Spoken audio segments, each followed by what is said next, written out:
Okay, if anyone's out there, No, we are live. Don't know if you'll be able to hear us. Still a bit over 100. We have one viewer right now. Hello, I viewer. think that's us. Yeah, right? You sure it's not you? I think it's on. Funny. That's pretty good. I think that helped the sugar for writing, but or get some we've got the other Some, end of the spectrum. brown here. rice syrup. The other end of the spectrum is the Liège sugar waffle, which is pretty much like a donut. It's a raised dough, Belgian pearl sugar. All right, let me just go round up some people, see if we got anyone else. Well, I like that. That is, It's got a that'd be good, right? good chew. It's Not this kind here, because it's a thick, like a dough instead of a horrible. You have to push It's a little much warmer. In fact, I'm not sure if it's still safe for bike riding. Water or down the sledgehammer Does it work? head on it. Just keep it down. Hot water. I don't know. It's all right. Milk chocolate. Yeah. That's good. I might have to check for the rest. I might You were the sugar just a little. Not yet. I haven't. It's From what it sounds like, it's but I took kind the of bus last weak on the winter. I simple stopped sugars. riding. Yeah, I usually have it with Last like winter, chocolate. I took the bus, and so this Oh. winter, That gives it I'm perfect. gonna go. Well, that'll give you a good balance, but We'll I've, probably switch to I like- bottles at some point. most of my red food is stuff. So on advice of one of our mechanics, I've Water- decided to start this on bike time because there's still some people trickling in. So we'll start in just about 5-10 minutes. Is that okay for everyone's schedule? No one's got to be out of here. Nope, sounds good. We got some healthy treats. And some Make sure to start your camera and let them know. What's that? Make sure to say it, tell it to your little web audience. You gotta I start mean, it up. if they can't hear me say that, then Well, no, the web audience, otherwise they might hit a few times and try to get it going. Oh, no, And it's then What's you running? It's go, going, oh, so it's going now? now it's like a Here's YouTube your video. waffle stories. We're live. Yeah, it's hearing all your stories. Casual entertainment is being provided by Stan. We're talking about his waffles though. Oh, yeah? If you want entertainment, I'm gonna have to take some clothes off. You know? That escalated quickly. Real drink? Oh, I'm not a comedian. Should be good for a laugh anyways. Studded knobs. That's overkill. Hey, baby. How are We'll you? be the Good, how are you? Yeah, so when you ride maybe one way in the snow, and then by the afternoon, it's all gone. And then you're clicking around. In 10 years in Salt Lake, there's only one day I got one at studs. There's a couple days they might have been okay, but I was okay without them. There's one day I wish I had studs, and it's like just not worth the price for that day. I really tattooed them. Switching them over. The best, it was These will be prizes for answering questions. What is hypothermia? Just such a thought. oh yeah, they're slow. Plus, wouldn't it be And they're expensive. slippery, more Yeah, these are slippery great. on dry pavement? Not really. That's not a problem. Not unless you corner really, really hard. You ride a fix, you can't corner that hard. Yeah, they just have these waffles everywhere. You can't corner that hard without ground and a pedal. So Oh, you know what? I'm Stan, we've met, but I forget it. I recognize you, but I forget. Take a different service. I forget everybody's name. I know Doug forever. And I forget his name. Maybe I'll. Like I said, I know I can get to his house, but I can't remember his name. Oh my Okay. Okay, back. All right, that's cool. Hey, we're gonna start I in heard just you a have a lot minute. of play. Thanks for tuning in. We've got 3 viewers. Holy crap! I hope they can hear us. That's so cool. Yeah, somebody requested it. Yeah, I saw them. Wasn't that John So from Ogden? Wasn't he the one that No, requested it was the it? guy from Logan. Somebody from Logan. Hi, Oh, Logan. you're right. Hey, Logan. The highest one. Go hard. All right. Hey, how's it going? Love Logan, and commuting in Logan in the winter is hardcore, not like around here. I was hoping that the direct drive would be. When you get up in the morning and it's minus 15, that's hard to get on a bike. Right? Anything really below about mid-teens is really tough to ride. You're gonna have to catch it. Yeah. All right, I think we're almost here. I see one person out there who wants to come in. And there's this fella. And we can start with introductions and stuff. Who has never been to the bike collecting before? We're all regulars. Cool. Welcome. You can never leave. You're stuck here, sorry. Yeah. So everyone else kind of knows what we do. We do a bunch of different bike things. Anything from teaching kids their first earn a bike classes. This is actually the earn a bike classroom. So kids come in here. They take a 6-week course where they learn everything about mechanics that you can teach a group of children in a 6-week time period. So they learn flats, they learn how to lubricate drivetrains, how to or how to deal with loose hubs and loose bearing systems. And at the end of the class, they get their own bike. They go on a graduation ride where they learn safety. They get lights, locks, helmets, and patch kits, and hopefully it sticks with them for a while. We do the bike valets at major events in Salt Lake. We did 89 events last year, parked 11,000 bikes, which is pretty cool. Every Monday night at 6, we do a mechanics class here, which I think a lot of you have taken. Right? Some people have taken the Monday night mechanics class. It's a really good opportunity to learn mechanics step by step. So last time's class was shifting systems part 1. That's mostly how the parts that you hold in your hand, the shifters work. Shifting systems part 2 is about derailleurs, and so we just want people to be more familiar with their bikes, provide access to bikes to people who don't have them, and give you a place to finish your bike and tools to repair your own. So no questions, no questions. And you can usually learn a lot from unexpected places, whether it's the other people in this room, or casual conversations, or your own research. So we're trying to make bikes more accessible. I'm Davey. I'm our executive director. We have 6 locations along the Wasatch Front. We're looking to start at the St. George location. Take a look out for that in the spring. If you have any friends down there who want to go riding, we'd love your help. And just by quick show of hands, who came to this class because they feel like they got winter commuting really dialed and they wanted to share their tips? This guy, this guy, this guy. Okay, so our wallflowers. And who came to this class because they want to kind of step up their game and get more involved. There's some barriers between you and winter riding. Okay, so in our middle section. So what I've got on the schedule today are winter bike maintenance, inversion tactics, fenders and rain protection, snow and cold weather clothing, eyewears, gloves, and respirators, fat bikes and bikes in the snow, then long rides, baggage solutions, and staying presentable. So those are our topics that we're going to hopefully touch on, but I also want to make this a conversation, and I want people to throw out things that were either initially barriers to them commuting that they have since solved, or things that they're looking to take on this season. And one of the things that I want to stress is we've got 2 different display bikes here. One is I've been bike commuting for about 11 years, pretty much daily. And this bike down here is the one that I've finally invested in because I wanted like the perfect bike for me. The one up there is pretty much what I rode the rest of the time. Basic 80s mountain bike that can be converted into kind of a commuter. The difference between these bikes, besides that one is like 10 times more expensive, is how picky do you want to be. Because they both do the job perfectly well, and you could ride both of them for 10 years, beyond if you maintain it correctly. And I brought both of these out because they both make excellent canvases for winter bikes. And the fact of the matter is, pretty much any bike, within some limitations, makes an excellent canvas for a winter bike. So some of my solutions are going to be different than Mira's solutions, which are going to be different than Doug's solutions. And I want to keep the conversation expansive, and I also want people to jump in when they know of alternatives that work well for them, especially when it comes to things that are accessible and not bike specific and cheap. Maybe things you already have that you just need to reincorporate into your bike wardrobe. And we'll talk about some things that, hey, go ahead. We'll talk about some things that make a lot of sense to purchase bike specific, and some things that make a lot of sense to improvise on your own or repurpose from sort of non-bike attire.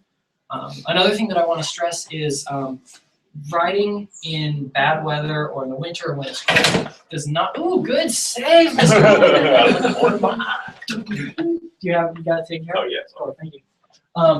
So one thing I want to stress is we get a lot of people in the collective and in forums and bike culture in general who sort of say, oh, so I got into bike commuting, so I'm going to sell my car. And we're like, that sounds nuts. Like, you're just, like, cold turkey works for some things, and it works for some people for biking. And I know some pretty inspiring stories of people who are just like, and now I ride bikes every day. And then you get into these conversations about studded tires and about full weather gear and start looking like a bike ninja. And I just want everyone to know that that is admirable, but it's not necessary. You can start wherever you want to start, and if you don't ride in blizzards, no one's going to judge you. You drive your car down here to tune up a bike, no one cares. We're just happy to sort of see more people ride, basically. Any questions before we jump in? I could look this up online, but I was wondering, do you have a collective in Moab? We don't, so we're interested. Come on in. Chuck Heaton, everyone. He's got the best mustache in Salt Lake. And he's sexy too. And he's it's kind of one follows the other. The You should see play The Moab cool. Collective is something we'd really like to see. Collectives usually start up when a group of committed individuals starts volunteering and they want to see something happen. So this one started in 2002, the Ogden one started in 2006, and it just would take people in the Moab community wanting to see that need met. I've started some conversations down there, but unfortunately the guy who was most into doing something similar passed away a couple years ago, so it lost a lot of momentum. So I was just curious. we definitely want to see it happen though. So the St. George Collective is a really good example. It's something we've always wanted to see, and it took a series of individuals working with the city to say, hey, we want to start to see a bike collective here before we could really like invest in it and take it seriously. It's almost like a nonprofit franchise type thing. Any other questions before we start? Okay, let's jump in with what are some barriers that people are facing right now, if you can articulate them. You know, is there something that you're like, well, I would ride more, except my hands always get cold and I hate it, or you know, I'm afraid that I'm going to get run over on the ice, or you know, does anything spring to mind? Inversion. The inversion. How many people don't ride because of the inversion? I didn't last season. Yeah, People so ride, but it sucks. so everyone's familiar with the inversion. Everyone's a Utah. No. Okay, How so bad does it get? it gets pretty bad. So Nasty. Tasty. Like if you knew about it, you wouldn't have moved here. it gets really heavy. Is it hard to breathe? Yes. So what would people say? How many days a year do you think the inversion is like red status? Like I think I had looked on the thing, it was like 6 days total. really? Whereas like red, like almost mirrored. Because the next step's purple. Yeah, that's like don't go outside. Your livestock are dying. Yeah. So it's a pressure inversion. Smog gets caught in the valley. You notice it because what I do is I have an app on my phone. It's actually, we can just start by talking about the inversion a little bit because it's probably the most Utah specific thing and the thing that sucks. And then once you deal with it, you don't think about it anymore. So there's an app. It's called, does anyone know what it's called? It's called Utah Air. And it looks like this. And it tells you for the different cities around Salt Lake County, or around the valley really, that what the air status is on a given day. So today it's 4.7, which is in the green range. And it goes up to some crazy number. And then basically if it's yellow or red, I wear my mask. But before I did that, I just wake up and look out my window, and if I could see the Capitol, I wouldn't wear a mask, and if I couldn't, then I would, you know. But the inversion typically tastes a little bit like brake, the inside of a brake drum in a car or something like that. Like it's got this odd kind of hybrid metallic taste. Come on in. And you'll notice on long rides, it makes your chest hurt and your throat starts to rasp, and you become short of breath even though you're not tired. The main issue that the health professionals have come to a consensus on is PM 2.5 size particulates are really important to not breathe in because they sort of stick to your lungs and combine with other things to form toxins. It can cause respiratory issues in the long term if you breathe it every day. So if you don't want to invest in a respirator, the best thing to do for the inversion is watch your heart rate and just try not to exceed, try to keep yourself calm and not breathing really hard, because as you elevate your breath, you know, you're going to be taking more of this stuff and it's going to cause you more long-term harm than good, or long-term harm than good. So we'll talk a little bit more about the inversion. Anything else major barrier-wise, or that was a major barrier before you started commuting more? I would say that riding in the dark. Riding in the dark. Okay, so we'll talk about illumination and different options, and everyone's got their different solutions, but there's some really cool ones out there right now that we'll be able to show you. Okay, darkness. I would say tires, just traction in general. And Sliding around, and what's the appropriate solution? Cool. Tires, light, inversion. Dry. Staying dry. Okay, big, huge one. And staying dry if you have a daily commute, or if you're, no one likes being soggy on a cold day. So we'll talk about that. My personal anecdote with that is I was a bike messenger for a year without fenders, and then I was a bike messenger for a year with fenders, and I was just kicking myself constantly. I was like, what? And I didn't know this existed. And so now I have like 3 out of my 4 bikes have fenders. It's ridiculous. Okay, so let's jump in. We'll cover all those things. And I think we'll just, we'll start with basic winter maintenance things to look out for. And then we'll see if other people have either contradictory suggestions or alternatives or things like that. We'll look at this bike a little bit. So your enemies in the wintertime are corrosion from salt, corrosion from wet, and corrosion from just particulates, things getting into your drivetrain that then kind of act like little pieces of sandpaper and break everything down. So I'm probably the worst person at the collective about cleaning my bike. I just don't do it ever. And so I kind of pay the price for that. I think my chain broke. Hey, come on.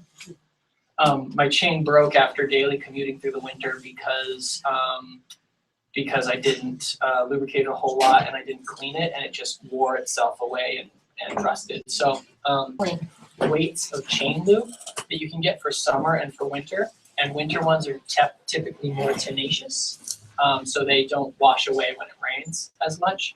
They are more prone to getting gunk on them, so if you have a really muddy day or a day where there's a lot of particulates and crap getting kicked up off the road, it might do you well to spray your whole drivetrain with some kind of cleaner like Simple Green and clean it off with a rag and then reapply chain lube.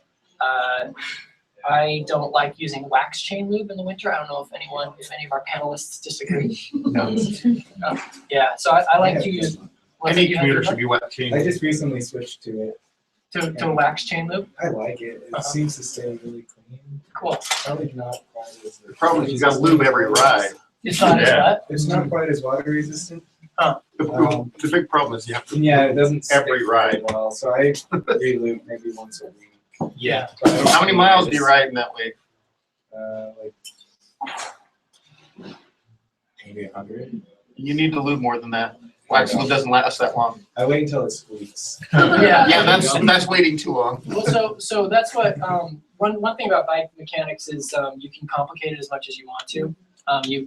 You know technically you probably can't lubricate your drivetrain enough, but there are limits to your fanaticism, assumedly, maybe not. But waiting till it squeaks is a good, easy to remember. It's probably doing a little bit of damage to your drivetrain, but more often than that, as you're riding more and more, and especially if you notice your drivetrain just getting really shot or gunky or something like that. I know Finish Line makes a wintertime petroleum-based lubricant that is pretty heavyweight, and people White Lightning like is a good one too. White Lightning has a Purple good stuff, I can't remember what it's called. one. Okay, and nice. It's called wet ride. Wet ride, it is, you're right. Cool. So White Lightning, Wet Ride, and the Finish Line stuff, and then I'll typically apply that all through the winter season, and then when it's like spring and I do spring cleaning on my bike, I replace anything that kind of got shot through the winter. That includes brake pads, and clean off all of the different gunks that have accumulated through the spring, and then I'll put on either a new chain or just go over everything really carefully to clean it up. Regardless of whether you've got discs or rim braking surface, the more gunk you get on the surface where the pads interact with the rim, or with the braking surface, it's going to increase wear. So a lot of people, they have discs on their bike. They'll run They'll run metallic-based pads in the wintertime, even though they squeak more because they wear slower. They kind of last a little bit longer in theory. And then organic pads in the summer because they have a little bit better performance and are grabbier. I feel like I just run metallic ones all the time. And then I don't change rubber brake pads through. I just run the same ones all the time, usually cool stops. I kind of like them. Does anyone have opinions on winter wear versus summer wear brake pads? I feel like I'll make one mention with disc brakes. Yeah. Like your rotors are great, but like Avid road rotors that don't have that many vent holes, Oh, interesting. they will ice up. Oh, Any of them will ice up, but those will clear ice real fast. The road ones don't. nice. So Stan, that's a perfect segue. So there is a mechanical consideration with your winter bike where if the simpler your bike is, the less junk you're going to have to deal with malfunctioning when it gets cold and gunky and icy and stuff like that. So this bike and this bike both have, I chose them because they both have this friction shifter, which is the older style of shifting. And the nice thing about friction shifters is they don't require pawls. So pawls are what let a wheel coast, and they're basically like the hair on a dog's back, where you brush it one way and it stands down, you brush it another way and it stands up. If it gets super, super cold and the lubrication isn't doing its job well because it's either gummed up a little bit or just gunk and fatigue and age of the shifter has made it so that it's no longer responsive, shifters that are on their way out will actually stop working in the wintertime. When they're cold. When they're cold. And so this system doesn't rely on those pawls. It does have a micro ratchet thing. Basically, friction, and you can learn more about this in our shifting class, it goes wherever you tell it to go, and it doesn't have a brain. So it's a lot more idiot-proof in the ice, basically. So it's not indexed and it's Yes. here, or is it? No, it's No, not. it's So not you indexed. can get indexed style shifters that don't rely on pawls. Like I think these are probably indexed on there, and so they'll click. Some of them alternate too, right? Yeah, you can switch between different ones. So can you hear that? Click, click. That's called indexing, and those are kind of a happy medium where they're probably mechanically simple, so they're unlikely to get all gummed up. But they The problem is the ones that have the ratchets inside the shifter. Yeah, like the trigger it's shifter. Click, click, click. Yeah. Because that click, that's what gets gummed up inside the shifter. I'll go grab an example for people who don't know what the heck they're talking There's some on the front bench. Some of the toggle ones are variable. They can be indexed and then you throw a little tab. And then it becomes Those are old I friction think shifters may like that. be on there, Yeah. right? Yeah, probably that. Those are the old friction shifters. And it's still friction. They can be indexed, but it's not about the indexing. It's how, what controls it. Because it's one long sweep. If it's one move, one motion, they usually won't fail. If it's click, click, click, they usually will. Okay. So this is kind of annoying because it's attached to a cable. I kind of want to just cut the cable, Just- but that was a big cringe. A side note while he's doing that, if your shifters are all getting gummed up and they're starting to not work good in the cold, Tri-Flow foaming, this cans of foaming lube, hose it in there, it'll soften things up and usually fix your problem. It's true.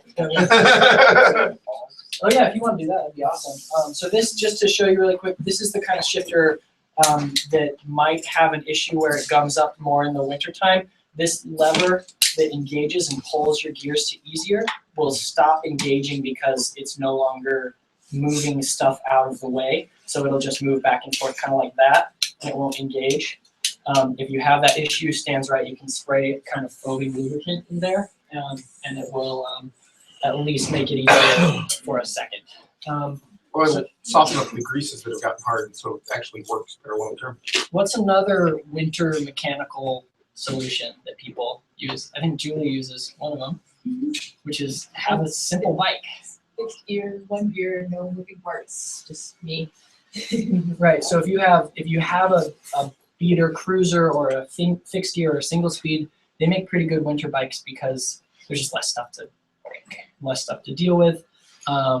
And some people really like. So this is sort of the touring bike approach to winter biking, and so is this. Another really good approach is the simple road bike fixed gear because one, you've got a very good connection to your traction, so you're always pedaling, and when you stop pedaling, it's because there's ice beneath your tire, so you can kind of feel that a little bit. You're going along, then you start to slow down and you start to feel in your feet when you're losing traction, and that can be a nice like tactile reminder of whether or not you've still got you're still attached to the road, basically. So I found that helpful. But again, don't have to go buy a new bike to get into commuting in the winter. You can probably adapt what you have. Any questions about mechanics before we move on to some of the other subjects? I feel like mechanics, a lot of the same principles apply to summertime mechanics, to wintertime mechanics, which is lubricate chain often, clean your bike. If you notice grit or other contaminants in the way, clean it out of there and make sure everything's still working well. Just have to do it a lot more. What about cable solutions? Does anyone do anything special with their cables in the wintertime? Because cables will rust and corrode, and you might end up replacing them before you go into the winter season and then after as well. If you ride a lot, here we can walk you through that. It's a relatively simple process, but I would expect to do some spring cleaning on your bike after commuting through the wet, the gunk, and whatnot. Anybody? Invest in like a good stainless cable. Oh yeah. So if you want to go fancy and get a stainless steel cable, that's not going to more float. expensive. Probably like double the price. On commuters, they're well worth it. That's a really They good last idea. about twice as long. And we don't carry them here because tragedy of the commons of the collective. You've got two cables hanging next to each other that kind of look the same. We end up selling a lot of stainless steel cables for regular cable price, but good reason to support your local bike shop. They'll know what you're talking about. You should have them in stock. What's a good way to like clean and lube cables if you want to just use the same cables? One thing that we use a lot here is a graphite-based lubricant called Dry Slide, which is fairly expensive, but it applies with a solvent, and then the solvent evaporates so that there's just the chalky, graphite to lubricate instead of oils, because oils tend to attract gunk, especially in the wintertime. So applying that is a really good idea. But otherwise, if you disassemble take apart the cable system and you notice substantial corrosion, it's usually a good idea to replace it, because otherwise you're just going to get diminishing returns. But I don't know, Anthony, do you degrease cables if you're going to reuse them or anything like that? Yeah. If you're not on stainless steel, another one, and I'm not a fan of Dry Slide because it doesn't have anything to actually help it slide it once you clean it and stuff. But to keep like non-stainless steel from corroding, like Triflow, whatever your lubricant is, drip it in, let it soak in, and then dry the outside of the cable so it has it internal to the cable. It doesn't attract a significant amount of junk, and it cuts down corrosion a lot. Interesting. On those. So that's the same concept as a drivetrain. If everyone's familiar, when you lubricate a chain, you don't really want the lubrication on the outside of the chain because then it will attract more gunk. You really want it inside where the chain pins are grinding against the outer casings of the chain. So Stan's concept is kind of the same. You clean off the outside of the cable, but the cable still has a core of lubrication that may or may not help. And the bike world is pretty split on this. Seems like at the end of the day, cables need to be replaced when they're corroded, and there are different tactics to keep them from corroding longer. One's the graphite lube, one's that method, one's just leaving them dry and replacing them. We are looking at inversion tactics. Do you guys want to start talking about what you do to deal with the inversion? Just wear a respirator. Wear a respirator. There's lots of different respirators, and this is the craziest thing with bike commuting in Salt Lake is this becomes normal, wearing a respirator. Yeah. But it makes an excellent statement. You roll up next to a car that's idling. If you've got the guts, I want to start a campaign this winter, which is inversion selfie. I don't know if you can think of a better definition, but you take a picture of yourself with the mask with a car idling behind you, and bonus points if you've got like the person growling and the smoke coming out of the exhaust pipe. But people have to drive and people want to bike, so the mask is a really good way to remind the people who don't have to drive less, and also a good argument of just, hey, I'm being safe, which is true. I think it's joyful greetings. So it sounds like somebody's about to get into a fist fight. But my mask of choice comes heavily researched by primarily our director of operations, popularized these last year. I love this thing for commuting. One, because then people get to see around town with like big peak glows on their face. It's nice. And you can kind of hear me, right? It's not horrible. Although this is almost like a Monty Python sketch. And again, so this is a solution if you want to keep riding. If you don't want to keep riding, another solution, get a folding bike. We're selling a couple for like $100 a piece, and multimodal commute to the train. You know, then you're not exerting yourself in the wintertime when you're exposed to this crappy air. You're still riding, you're still not driving. And the folding bike helps you get the bike out of the way so you don't have to lock it up outside in the elements, and it doesn't take up a ton of room on the train. So you don't have to resort to the mask thing. I just find that winter commuting is almost like boiling a frog in a metaphor. Yeah, by gradually turning up the heat instead of starting it with the boiling water. If you do things one season after another, the first season you get Fenders, but you don't ride on the inversion days. The second season you get fancy tires and ride in the blizzards. The third season you do get a respirator. After a while, it just becomes second nature. You buy this stuff once, and then you put it on a shelf. The rest of the year, I've got a duffel bag of winter stuff, and I just don't think about it. And very rarely does it cost me any money because I bought it once and it never breaks, really. So, What is that called and where do you get it? yeah, we will talk about the specifics of it. This is a 3M respirator on the base. It's pretty standard issue respirator. And it is available in any hardware store or on the internet from Amazon.com. This is a medium. They also make a large. It goes over the top of your head. It's got these little adjustable straps. It goes over the back here. The part that makes it very inversion friendly are these pink guys, because these are basically drywall filters.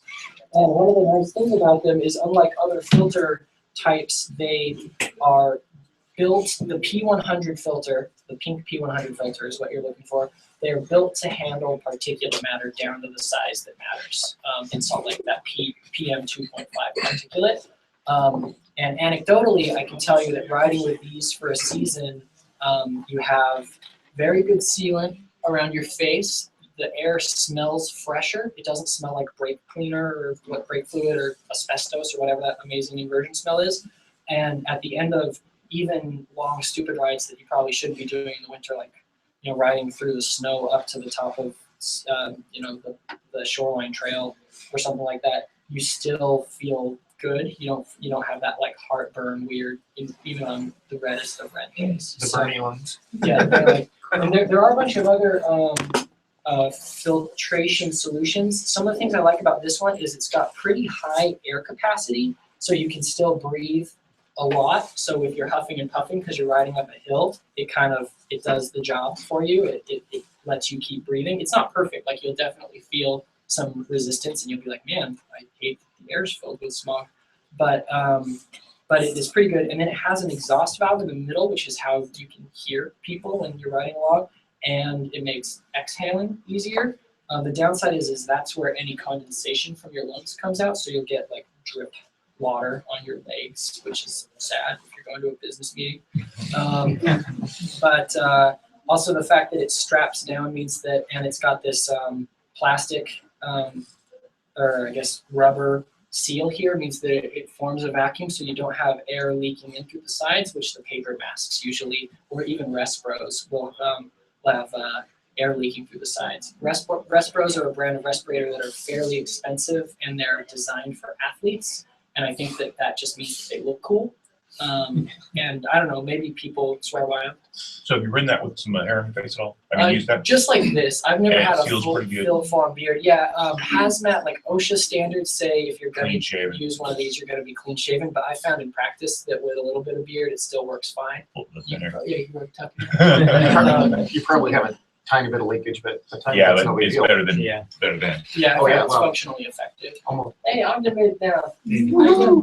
What is it called? Oh, so this is Brand. a 3M respirator. I think if you just search for 3M respirator with P100 filters, you'll see it. They're about 20, 25 bucks Depot. from Home Depot. Yeah, Home Depot runs out of stock of them as the winter gets bad, but they're available on Amazon for about 16 to 20 bucks. We were going to carry them here. We might still, but we kind of wanted them here by today because they're the ones that we swear by. We've got adjustable straps, so you can really cinch them down. But again, I kind of hate even talking about this, and I hate teaching the kids classes and then So I'll be like, okay, see you guys later.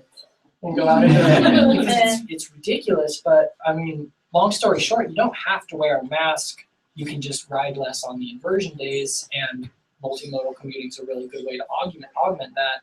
But if you want to ride, I find that these effectively let you keep riding, you know, and it works pretty well. So with like jacket or like a little bit of scarf over it, is it just walk all the way?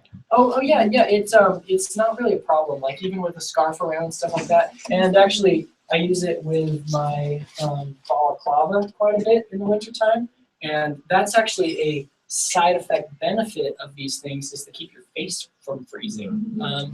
And so I'll do. That's another really good benefit of them is if you go into a store. Yeah,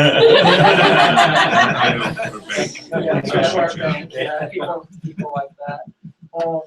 So I find it works well, you know, this on a scarf and that sort of thing. You get pulled over and start ripping it off immediately. Yeah, right. Does anyone else have other respirator brands that they like or that they brought?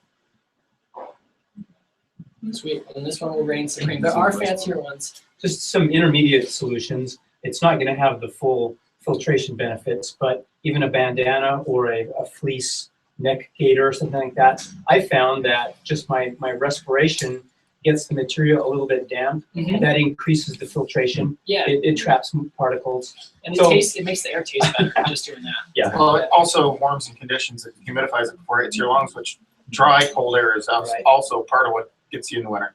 It Even helps- even on Decent away from days. on great days away from the valley, Yeah. the dry, cold air will get your lungs, and Yeah. that is a great way to pre-warm your air. Well, a lot of it depends on your own body, how tolerant you are to irritants and things like that, whether you have asthma symptoms or not. This will be my 26th winter as a year-round commuter, and I haven't had any problem. I've used a respirator just like that a few times. I do sandblasting, so I already have one of those. And I've used the paper type with the exhalation vent, and I've used a fleece gaiter and things like that. You know, many things work. Mhm. And I think that Doug's got a pretty good point. Is like most of the time you don't need this super technical stuff unless you're really worried about it, or it just is a really great solution for you. I like some technical solutions for my bike commuting because then I never think about it again. It's just like, okay, I've got this thing. It does what it's supposed to do. We're done. You know. Like Anthony said, we're talking 6 days a year. And how many blizzard days do you think Salt Lake has a year? That's just like crazy. You know. Probably about 6 to 10 or something like that. So you could just not ride the 6 days when the inversion's really bad and the 6 crazy blizzards, and you'd probably be all right. You know, you'd still be a biker. We'd still. I think the Bike Collective's main goal with this is in 20 years to eradicate the slump in our season where everyone says, "Oh, it's winter. Let's close down hours. Let's reduce staff and work on more kids' bikes because no one's riding." We want to just see it so that people are still riding in the winter, but on those horrible blizzard days, people aren't driving either. So why should you have to bike? You know, you were gonna say It's more fun. Like it hasn't been a lot of there's not a lot of red days, but it's still really bad. I mean, you should just look outside and there's been days where it's smoky. yeah, Yeah. it's After horrible. a big blizzard, right? And that's why I wear one Yeah. on the yellow days is because I can and it doesn't bother me. You know. But yeah, and Stan's got a really good point. I think that one of the things that people who bike commute a lot kind of notice in the wintertime is it's kind of this good, like best kept secret where you're alone on these amazing rides and it's beautiful. And I grew up skiing. I was really lucky. I skied like 100 days a year my whole youth. And I had not skied since I started bike commuting, except for maybe like 2 or 3 days because I have just as much fun. Where like on an icy day, I'll cut through like, the graveyard or something like that. It's covered with snow and I'll have a bike and I'm just kind of like screwing around on the not on the graves, but on the Are you sure? Yeah, right? Yeah. On the what's that, Lindsay Gardens hills by the baseball fields and stuff like that. You can have some really great adventures in the wintertime that you can't in the summer because the world is kind of yours. Like it's quiet, it's silent, it's empty, and it's kind of some of the coolest riding I've ever done. Almost On angry when some of- spring comes back.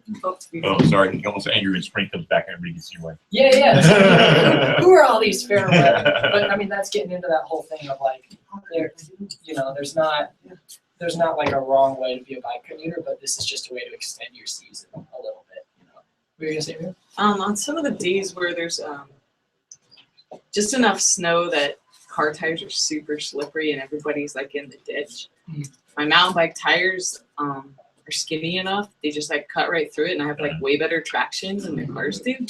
So I've ridden in some storms that way and like jump off my bike to help push people out of the ditch, and that was pretty awesome. So I do want to talk about that for a second. I think that the biggest challenge for me, and I thought about this a little bit, is not any one specific thing of winter. It's that winter is a constantly changing variable.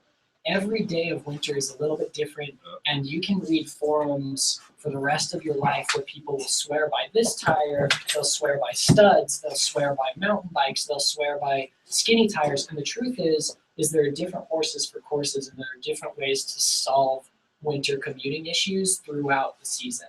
And so when I went to build a bike like this, I wanted something that fit the bill generally most of the year, and then on the very extreme days of one type or another, maybe I would change something on this bike, or maybe I would ride a different bike entirely, or maybe I would ride the train, you know, just depending on what your attitude is. My attitude is get one bike that solves a lot of problems, and maybe one other bike that I outfit in the wintertime to solve the other 10% or something like that. So let's talk a little bit about that with gear choices and things like that. I'm pretty much wearing what I ride in throughout the winter, and then I've got some extra layers around here. The biggest thing is layers. So you've got your business casual button-up shirt, a wool layer. Wool is fantastic because if it's really cold, it acts as an insulator. If it's really not cold, it can be your top layer, and it's very permeable, so it lets air in and out. It also doesn't smell too bad, especially merino wool. You don't have to wash it all that often. At least that's what I like to tell myself. A top layer that is a windstop layer of some kind is really good because it holds the insulation in. But as you can see, I'm not wearing a whole lot, and you guys probably all know this, but winter bike commuting isn't so much about bundling up as it is covering extremities and things that are exposed and not open. So I've never seen somebody happily commuting in a parka because you turn into a big sweat sink, basically. It's an oven. Yeah. You're getting cooked. Yeah, so I like different layers. So earlier today I was riding downtown for a meeting, and I had pretty much this on and then a scarf, and I started overheating, so at a red light I took the scarf off and shoved it in my pannier and then continued on in that outfit, and that seemed to work really well. And then it's just like as the temperature goes down, the number of layers go up until my kind of final form in the winter is a shirt, kind of like a Under Armour layer, a wool Under Armour layer. It's kind of tight. A bike jersey sweater, this thing, and then instead of this, actual waterproof shell, which I've got on the floor here. So this is my top layer whenever it's wet out, and it's just completely waterproof, impermeable. And I feel like that plus a scarf is all my core needs to stay warm. And then I do the same thing on the bottom. So like right now, I'm wearing long johns and maybe long socks, and then just regular work pants. And then this ties into how to stay presentable. But if you just turn yourself into a waterproof sheet, it doesn't matter what you're wearing underneath. You'll still look good when you get to work or to the meeting or whatever. So these are Burley's waterproof pants. I'm a huge fan of just like coverall waterproof pants. The other solution to this is like Rivendell sells a rain cape. It's really cool. It's like a ton of money, but it's really cool. The other solution to this is just a poncho, you know? Throw a poncho on. Yeah, look at those. From the military. Those are great. Yeah, it's the thing. You can do all this stuff really inexpensively too. Use your little imagination. Go to Savers. Merino wool sweaters, $4 at Savers thrift stores. It's pretty cool. Best socks I've ever found, Cabela's. They're like 75% merino wool. Those gray knee socks everybody sees me in the winter. That's usually all that's on my lower legs. Yeah. But I put out a lot of heat. But if you put those under a pair of tights, like I'm good down to like 15 degrees. That's pretty cool. Almost none of my winter gear is actually cycle specific because I'm big. I put out a lot of heat. I need something that breathes. I usually have a fleece outer layer. I have a shell all the time in case it actually gets cold to throw over it. Yeah. But my solution is, lots of layers. Everybody has layers, but roll them up, rubber band them, and you can keep them in your bag. Oh, Nice and neat. yeah. I fold them and roll them up, and I keep them there in a stack. And it's like I want this one, this one, and this one in the bag today for the temperature. Because I'll be writing at these temperature ranges. For about 10 years, Stan has had an impressive bag organization game. Well, I do a lot more distance in the cold than most people that commute on the bike. I've So. seen like have braided up cable locks, sort of like garlands hanging out his bag. No, I've never had braided locks. That's somebody else. I totally agree with Stan, and I think Doug would be interesting to talk to you because you have some cycling specific stuff on. And I think that there is a ton of application for cycling specific stuff, and then there's a ton of alternatives that maybe work better in different applications. And I wanted to talk a little bit about that. I was just gonna say, I've got a few cycling specific things, but I've also got my favorites from Old Navy. Yeah. Old Navy clearance. I look for stuff that I can use, and these Nike running tights I got on sale. Pretty much my go-to stuff is my bargain Old Navy clearance sale stuff, and it works great. I've got some high dollar Mavic bib tights and things like that I'll put on when it gets down to single digits. Mm-hmm. But for most of the time, stuff works great. Yeah. Just whatever you use. Here's whatever another you use or whatever you have. cycle specific. Everybody sees my knickers that I wear it all the time. Uh-huh. They're Dickies I got at Walmart. Perfect. And cut off. If you would. Give away the secret. Stay away from all cotton. It doesn't last long during riding. But I get these big oversized pants, and unless it's a serious hard rain day, you pull them over whatever you're riding to work. Okay, and then just shed it. I mean, they're suspended on. They're way oversized. Sorry. I mean, they're just suspenders and oversized pants that you pull on over whatever you are wearing for over pants. And unless it's serious rain, and if you have Fenders anyway, and unless it's serious rain, they're enough. Now they'll soak through, of course, if you've got serious rain going. Yeah. But on most days they work great. So rain versus cold and snow versus rain, we'll start talking about because that's a whole different consideration and something you should be aware of. But I think the point here is, if you already have stuff, it can probably be repurposed. But beware of overheating. So if you have ski gear, you're probably not going to use too much of your ski gear biking because it's usually heavier weight. Like I never wear my ski pants biking except for like on some crazy days where it's like polar vortex, really, really, really cold. Your face is freezing. The first mile or so you're right, you should be cold. Yeah, and then you heat up. Otherwise, you're overdressed. And what you stand around outside, if it's warm enough to stand around outside and be comfortable, it is way too warm for biking. So there are a couple things that bike specific I think make a lot of sense. I brought two things just to illustrate kind of my point here. This is a laser bike helmet insert that kind of looks like a fish. I don't even know. But you take out the pads and then you go like this, and then you still look insane, and it kind of flaps open in the winter. And I'm just like, what the hell were they thinking? Like this thing I bought thinking it would work well with my helmet for when I'm going on like fast, fierce roadie boy miles, and I really, does anyone want it? Take it. Now that I've sold it, right? So instead of that, I just take a beanie that's probably cotton, actually, and I go like that, and that works for me 90% of the time. I used to have one of these that I loved. Holy crap, did I love this thing. It's basically just a pair of earmuffs that you get from like Home Depot. But Home Depot, Lowe's, Walmart, and Ace, and Smith's don't carry this right now. Ask me how I know. Oh, that's really good. This holds in so much heat, especially right here in the forehead. It's just the best thing ever. Those things are super cool. The only reason that I prefer this over that is this is open-ended, so you can pull it off the back of your head and put it around your wrist if you start to overheat. Whereas with that, I think you can pull it down. Yeah, you pull down, or it's just kind of stretchy.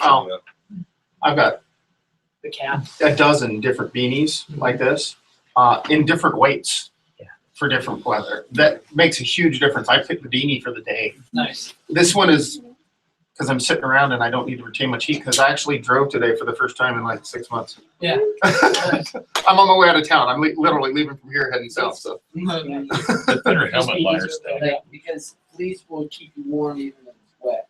Oh, that's a good point. Because yeah, they're cotton and stuff. And it dries pretty quick. if you want, I've been wearing a fleece beanie and you just take the fleece beanie off and shake it off. Mhm. Shake the sweat oh, off. how about wring it out? Yeah. It gets that point. So this reminds me of something. Different people are going to have different concerns because what Stan might not get cold ears or something like that, and somebody else will. I want everyone to do an experiment. Go out and ride your bike with inadequate winter preparation and figure out what bugs you the most.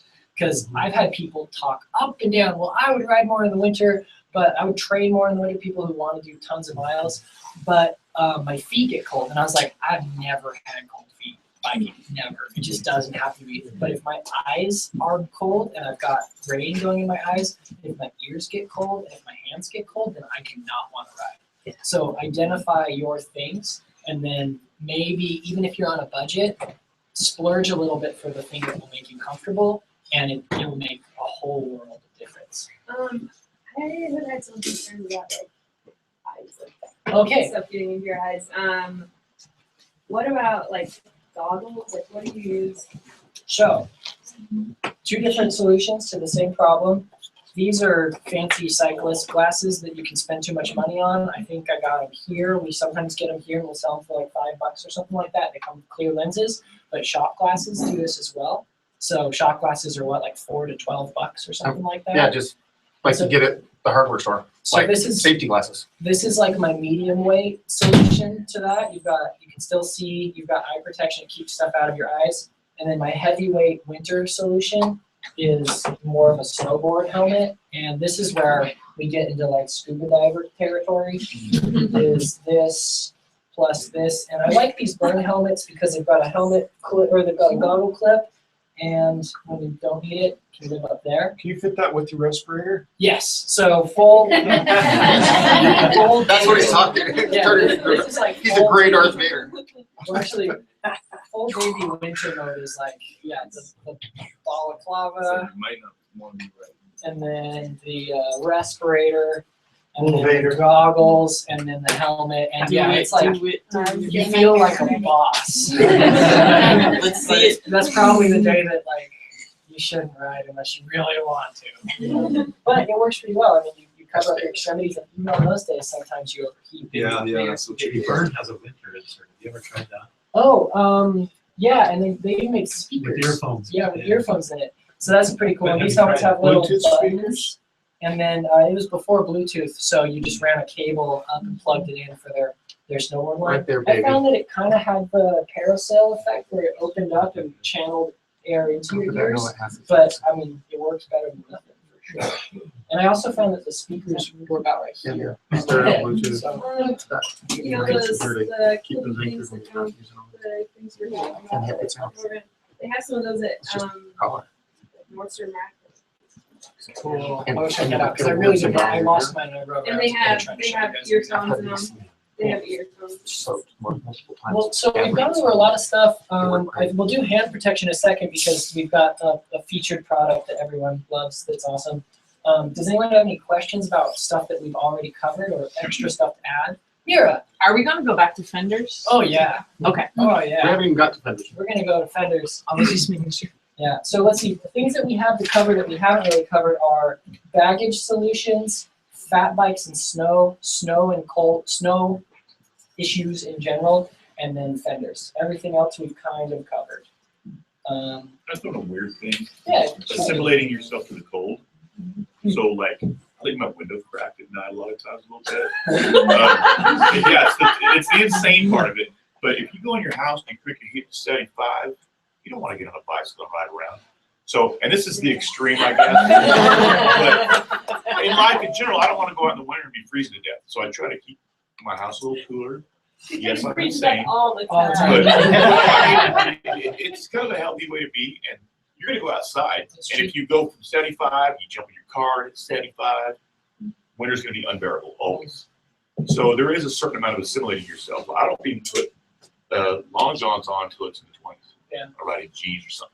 Which is nice because then he's not halfway through the season going, man, my long johns are all dirty and I hate them all. Whereas I get some fatigue in about January. Like right now I'm pumped. I'm like, I got all this stuff. I can show it off. I'm waving to people as I go by. I'm like, and by January rolls around and I'm just like, I want to wear a t-shirt and ride my bike out Fenders so bad. Oh yeah, then you get those great late winter rides where you get a day that's like 50. And everybody's, let's ride! Yeah, let's ride. And everybody's out, literally, t-shirts in 50-degree weather. Going, It's like the end of the a couple weeks season. ago, it was Yeah, 30, like the 40 last degrees day in every day for a while. And then when it was 32, I'm like, oh my God, this is so nice. It's 32. Yeah. Super reactive. So Mike's got a really good point, which is part of the whole philosophy is you're not shielding yourself from the weather. Like it's really easy to crank your heat in your car and pretend like winter's not out there. But part of being a bicyclist in the winter is acknowledging that you're going to be chilly, you're going to get blown around a little bit. But one, that can be fun, and two, it's like there's this crazy German expression: there's no bad weather, there's just inadequate clothing, basically. So if you are prepared, you can do almost anything. The challenge is satisfying too. Yeah. If you get all the components right, you have a great ride. It feels better than not having done it. Yeah, you're super happy about it. The people you see on the road will be like excited to see you, or they'll think you're crazy. But mostly they think you're crazy. The other cyclists will be Yeah, so that's happy. So, The community gets pardon me smaller. for being late. Just want to make sure if y'all didn't cover this already. Did y'all cover helmet covers? I know we talked about beanies and stuff like that. No, not really. Yeah, I found this one. I think it's a Bell one. So this one is waterproof actually. So yeah. These you can be a speed skater and go to nationals, and you can earn these, but you can find these anywhere. No, these are great. They're pretty thin, but they cut the wind off your head. Let me see here. Did we talk about arm warmers, knee warmers? No. Okay. So these are pretty cool. It's hard to find a good pair that stay up. You're always pulling them up, kind of thing. I've learned how to kind of put my biker tights on top of it, and socks on the top of the bottom, and just strategic. Just for quite a while. Yeah, arm warmers and leg warmers are great. If you like you were saying, it's a science, really. Like when you were talking about putting on that rain jacket, at that point, I would take off, 1 or 2 layers, depending on the weather. Yeah. I literally get up the first thing in the morning, almost butt naked, go out the door, feel the raw weather, and look at the, how is it I take changing? my trash out underdressed. I don't go naked. All right, girls, time out. Almost everybody has a smartphone. Look at the temperature. Yeah, that's so relative. And much more important, look at what the temperature is going to be tonight at the end of your ride. Yeah, that's good. Yeah. Because it's not the temperature it is so much now. It's you need to know the ranges you're riding in that day. Because some of my most memorable rides have been the ones where I didn't check and they had a cold snap or something, and so I'm powering home at like 3 in the morning, and I'm dressed for 15 degrees too warm for it is right now, and the only way to stay warm is to keep pedaling really hard, and so you're half frozen and you're half cooked, and you have sweat sickles on your cap. And yeah. So that's Stan brings up a really good point, which is being able to carry a little bit more. There's some unforeseen winter things, which is you might want to carry a little bit more because you got more layers, and you might want better lights than you have in summer because it gets dark sooner in the morning, or it's later in the morning, sooner in the evening. So we'll talk about those 2 things. I think Inasu's got a really good point, which is you can get these things that you assemble, and it's kind of like I was saying, these different stages, and then you're ready for whatever, and you just mix and match for the particular day. And so his helmet cover means he only has to have 1 helmet, which is pretty cool. So you don't have to go buy another helmet that's winter specific like I did. I do like mine because it's got the goggle feature built in, but at the same time, there's definitely it's definitely nice just to have 1 thing, especially less room in your house taken up, that sort of thing. And with that in mind, keep think about where the heat escapes, so out of here. So if I have, for me, strategically, if I have a helmet cover, I have the one that goes around my ear and my forehead, right? I have a gaiter here, right? Those 3 alone, I can almost go, in shorts and tall socks, or maybe just these or whatever. So yeah, just perfect fit. And that might be his thing where like he wants to protect his head because that's where he's noticing the most heat loss, and I'm wearing no shirt and no hat but gloves and ear covers or something like that. One more thing we haven't covered is shoe covers. Shoe covers. Because of road spray, your feet are very vulnerable to all the muck and junk and water. So yeah, some good, easy to put on, take off shoe covers are great. And that's my thing because my toes get cold. That is a huge wind barrier for your toes too. Use platforms and some boots or something. Yeah, and that's the other thing. So if one solution is shoe covers, which are biking specific, and especially if you're like a performance cyclist, really great solution. I just wear waterproof boots, and that works for me most of the time. The other thing you can do is if it's super wet and slushy and gross, throw your socks on and then put a plastic bag over your socks. Red bag. I've done that. Booties. That's how I used to do that a lot. I've even put, when I've gotten caught at the end of the day, I'll know it's gonna be wet, I've gotten some, those FedEx airbill pouches with the adhesive back, and I've just plastered them over the top of my shoe. That's brilliant. You can find those on a lot of street corners. The drop-off box has supplies in there, Yeah. so just grab a couple of. That's the next level. That's like some Chicago winter bike message. That's fantastic. I like that. That's amazing. So yeah, the booties are a great solution if you want something that just is cycling specific and works really well with your clipless shoe. And then actually, so one other thing with gear, this is a pedal that I really like for that reason. I can wear my clipless shoe on here, but 99% of the time I just wear a boot, and this is a downhill SPD. So you've got your SPD in the middle, and then you've got a platform for the rest of the time, and the SPD kind of recesses into a platform when you're riding along.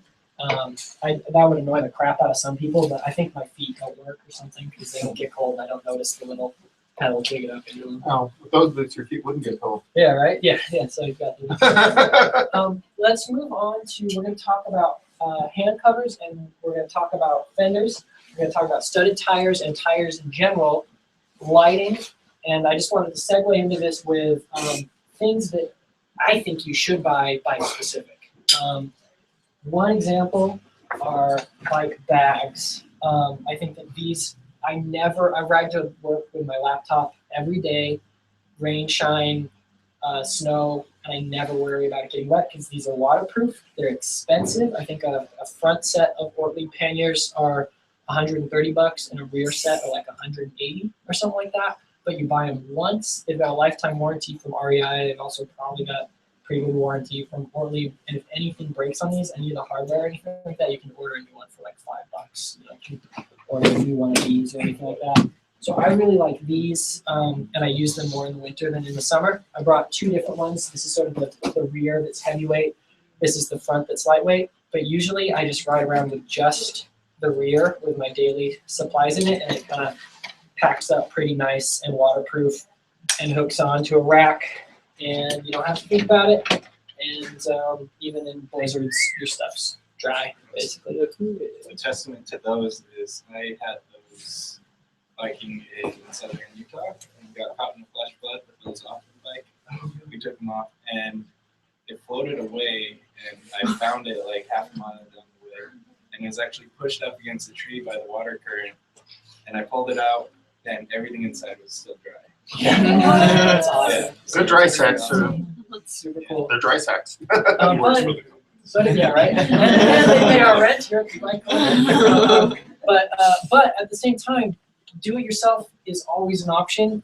Kitty litter. I've seen kitty litter boxes. Those big 5-gallon buckets that are square. Yeah, someone has garbage. They're garbage cans, aren't they? Who's sweet?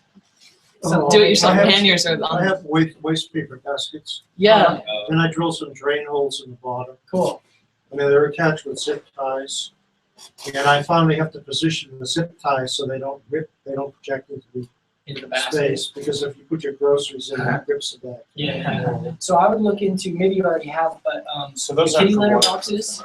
The kitty litter boxes are waterproof because the lids fit, sealed on top of them. And then depending on how you mount them, you might have a little bit of kick up and spray. Because you might mount them with I've seen people mount like a U-bracket basically, where they drill some holes in it, but there might be other ways. I've seen people actually put hinges on the lids. Yeah. Oh, cool. They hinge the lids so they open up and they put a hasp on it. Yeah, too, so they can lock the pins pretty well. that's awesome. So I think that with Resourcefulness and with the Bike Collective, we're a great resource where any of the stuff that we list that has a high price tag in the bike world, you can usually make yourself adequately and even stylishly. Like there's a difference between wearing plastic bags over your feet all winter long versus having them just sort of tucked inside your shoe. You could probably go to work at a business, you know, and take off the plastic kind of intermediate layer, and no one would be the wiser. You know, whereas if you roll in and you slogging around with plastic bags on your feet, people might think you're in need of help. You know. The city always left me big piles of these orange leaf bags. Oh yeah. And I mulch the leaves. I just run over them with a lawnmower. Uh-huh. So I've got all these orange leaf bags that I can use for biking. Temporary. Put in my pannier, put my knapsack into the orange bag, and drop in the pannier. Right, and making a temporary thing that's waterproof to cover your thing that needs to be waterproof works just as well if you don't have an actual waterproof bag. It's the difference between bajillions of dollars and no dollars. And they're international orange too, so They show Well, up. here's something. You already mentioned putting like a grocery bag or something over your boot.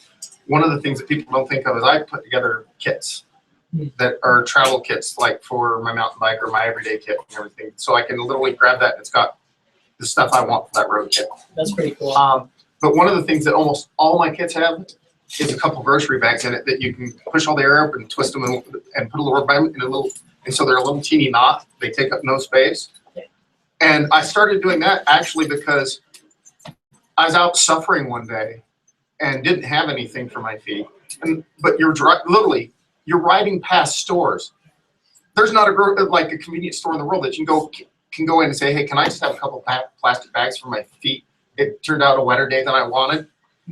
And they'll give you a couple of plastic bags. But that's why I started, because literally I was going past one day, I'm like, I wish I had plastic bags today. And I'm like, there's a store. Yeah. It's nice. And you riding past it without even thinking. Yeah. Usually actually you over your sock and inside your shoe. Because your shoe doesn't really protect that much anyway, and it keeps the bag out of the way. And it keeps from getting shredded. It keeps your foot dry and keeps the wind off your foot. Well, one thing to think Helps about if with your all socks this are is when you put it on. if you don't have a dry place to keep your bike, you're going to want to clean it off before you put it away. But the winter bikes are dirty, so you'll notice if you kind of visit the collective throughout the winter that all the space under the bike racks just has this kind of weird bog of mud and grit and stuff like that. So think about where you're going to be storing this thing, if it's in an entryway or in your carport locked up until it kind of drip dries a little bit, or if you clean it right away. That's a bit of a challenge that becomes a little bit logistically obnoxious if you live in like a walk-up apartment or something like that. You just, your normal bike place, get some old carpet samples or something, put them, something they can drip on and you can dispose of when it gets too dirty. Yeah. It basically just has the two tires and the crank. You have 3 drip spots. Yeah, it's true. But I just take 2 carpet samples and park it on top. Works great, and they'll soak up grit for years before you toss them. So let's talk about these things. Does everyone know what these are? I'm about to get one. I bet they're bar mitts. It says bar mitts. No, they say bar mitts on them. These are awesome. A lot of cyclists and winter motorcyclists swear by them. And basically, they attach onto your handlebars. I've got these weird Batmobile handlebars going on here, so mine are a little bit more awkward. But you can get these for road bikes or mountain bikes, and they basically just slide on like that, and then you zip them together. And the idea with these is you pretty much leave them. They're like a dry suit for your, or maybe a wet suit. They're like a dry suit for your hands. You pretty much just leave them on all winter long like that, and you don't have to wear gloves. You just throw your hand in there and out, and because it's not hugging the contour of your hands, it creates an air bubble, kind of like the insulation plastic that you put up in winters or in windows in the wintertime. So you'll notice that people who really swear by these bar mitts will brag on Facebook ad nauseum about how it was 20 degrees and I had to ride with my hands in the air because it was so warm, and so they really do the trick well. So my hand solution, I told you I really care about hand stuff. I just wear $15 gloves from the hardware store, and these work in most of the fall and spring. And then I throw these guys on and pretty much leave them on one of my bikes and just ride with just my bare hands until it gets really cold. And then I wear these gloves and the bar mitts when it gets really, really cold. And if it's like Chicago winter cold those couple days, then I will actually wear my ski gloves inside these bar mitts, and it's kind of a process where you like are shoehorning your hand in, getting ready. Okay, I'm ready to go, but you can still, if you fall, you can still pull your hand out really fast. And that's just like pretty crazy overkill one. They're kind of expensive. Is there a way to make them? Yes, actually, Cole, one of our key listers, made his own bar mitts. He just got some neoprene material and ran them through a sewing machine. They're like $50, so they're a bit of an investment for sure. It's one of those things that I justify because I've moved in between bikes and stuff like that, and I really value my hands. But you can totally make your own. Or I've seen people cut bottles like milk jugs and make kind of a shield on the front of their handlebars. I've seen food delivery guys in New York do that, and that works pretty well. So that plus some plastic bags on your hand could do pretty much a decent job for free. You got a question? Do they do the varmints for dropping? They do, yeah. Anthony, who was taking pictures before, his bike has them on there, but and I think maybe one in the office does, but they just mount over the hoods. So therefore, riding on the hood, so you can still reach the brakes and the shifters from the top. I've not seen any that let you reach the actual bar position. That's the main downside with these, is if you've got a multi-position bar, you're pretty much locked into one position. But they come off quickly. In my exodus, or in my search for ear protection today, I did go to Walmart, and I'm super leery of the Walmart parking because people always talk about stuff getting stolen there. So I took these off and took them inside, and I didn't feel too bad about uninstalling them, for a minute. But usually I put them on and then just leave them on there for the rest of the season. So these are an example of something that you could make yourself, but it's going to be complicated, and sometimes being able to buy the definite article is a nice solution. Yeah. Is this waterproof? It's not. I think it's dry, kind of almost the same as a neoprene wetsuit. So it usually, your hand kind of insulates it, so it gets wet, but it still keeps you warm, basically. And this is something that I'd love more of a discussion on. I don't have waterproof, I've realized I don't have waterproof gloves, and the only waterproof stuff I have for really cold weather is my outer layer. So this stuff is super waterproof, and if I need to, I can throw the hood actually over my helmet. But I feel like when you're wet, like deluge wet, you're usually warm enough from your own body heat that you don't need a ton of cold weather stuff. So if you can say windproof, then you're better off. And Utah's winters tend to be either it's warm enough to be raining, or it's light and fluffy snow or blizzard snow. We don't really have the East Coast sort of frozen water situation, like the slushy water falling from the sky that's horrible and cold and miserable. It just doesn't happen that often here, so we're kind of lucky in that respect. But I definitely noticed that more in New York. Yeah. With the hands also, I highly recommend thin gloves. I think base everything, like very thin socks, base layer socks, Under a heavy sock. We're talking about the different weights. A really thin sock under a heavy wool sock makes a huge difference. Oh, and then you can shed that layer when you need to. That's not one you normally shed when you have it, like when you put on a real thin base layer under your top. It makes a huge difference, even though by itself it's nothing. Mm-hmm. Same thing works with your socks. I have good gloves, so I never bother with my hands. Mm-hmm. But I put on a thin layer sock underneath. Old dress socks work great. They're mostly synthetic and give you that base layer. I have a pair of mid cut off socks I just put over my toes. And how about the cheap alternative on gloves? Almost everybody in Utah has an old pair of ski gloves around somewhere. Mm-hmm. Ski gloves work great on the bike. I mean, you don't need bar mitts and stuff unless it gets seriously cold. Yeah. I've never run them. I know guys that love them too, but Yeah. I always run gloves. It depends on if your hands getting cold is your thing. Because if you don't have good circulation, bar mitts will help a lot. I have good circulation. So. These aren't warm enough for me sometimes, and so that's why I got bar mitts. But you might be like Stan, and they're totally fine. These are super rated warm winter gloves. I mean, I run just those craft. Because you've got the blood circulation of an ox. But well, those are good down to about 15 degrees. Under that, I have heavier gloves that I run when it gets in the mid-teens or lower. So Army Navy store has a huge selection of like wool liners and things like that. You can put together a really cool combination. You know, have several. I've got an over mitt that I use, and then I found a wool inner mitt that works in there. Find it. Anyway, I'll vary my inside glove with this outer shell, you know, depending on what I need.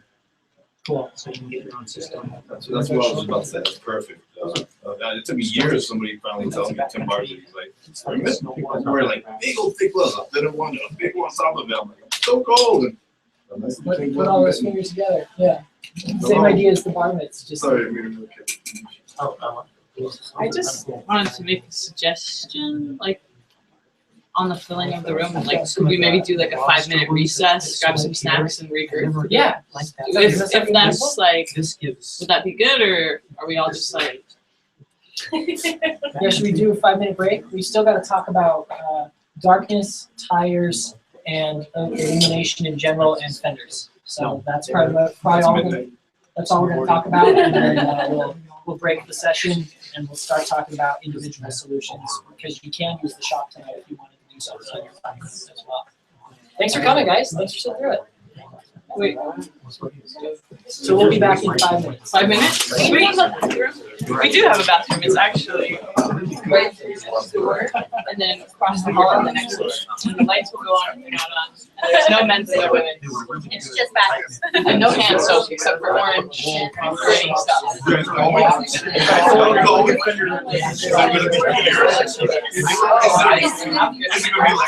why I want to hear Danny's. He's always bugging me about not having fenders on my bike. You should run over the house.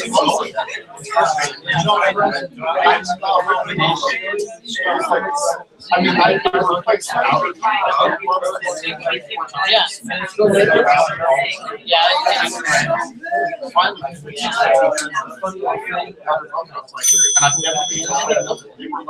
Maybe I'll just maybe if I have a fender bike and snow day, I'll just like ride my regular bike with my snow pants.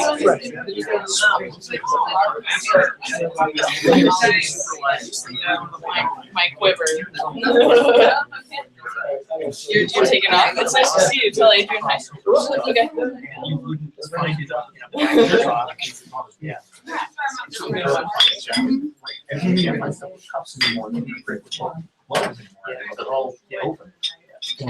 I'm shot. I got a chick and this is actually. Oh yeah. It's really good. It was steep. The one thing I don't like about this jacket is I wish it had a little more of a collar, a little deeper. Like, perfect, it comes right here, and then it gets just the tips of your ears, it comes right here. And it's just a little color. I've actually taken this one to writing with the scarf, that I can hit my whole face with. But it's nice because I'll cook. Yeah, you learn it gets cold. I do that from experience. What range? And works for you. Because everybody's different. That's the biggest thing. Well, another thing is how hard you ride. If you're late, you can kind of adjust your temperature by. Yes, and that's normally what I do. Yeah, some of the stupid corrections are little ones where I wasn't in it, and I came in like literally destroying myself, like exercise-wise, just to stay like right. And then the sweat sickles on my calf.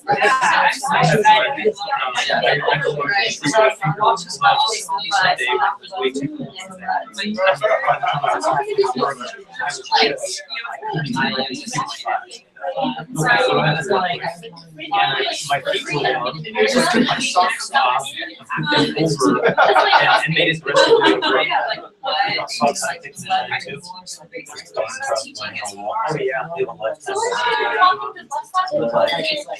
Well, those like those ones that I get, they're like knee high, like they're only like $12 a pair, and they freaking wear forever. I have a pair that I've been riding for. My first pair I got, got to be maybe 15 years old that year, and I wear them like for a long time. It was my only pair of socks until I started doing it so much I had to pick more pairs.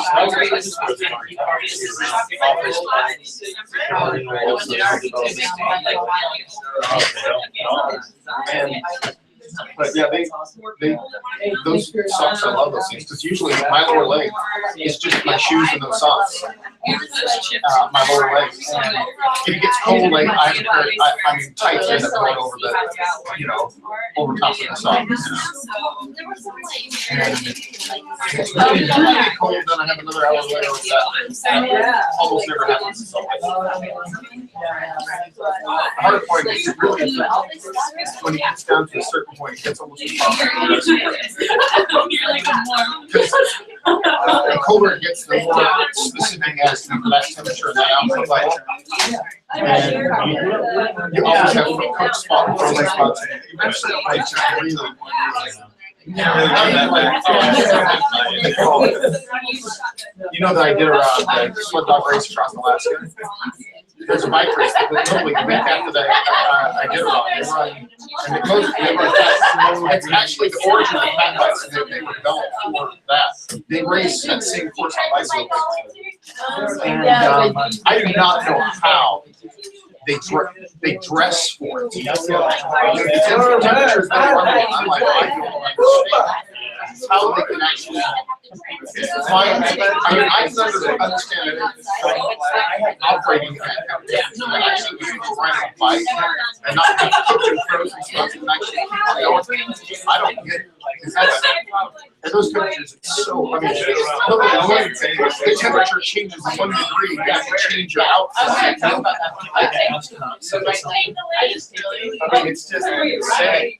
Because someone, like if I was on 33rd or 45th, but downtown, long term. Yeah, I started, yeah, I was super regular, 2007 through 2011. That was when I was super regular.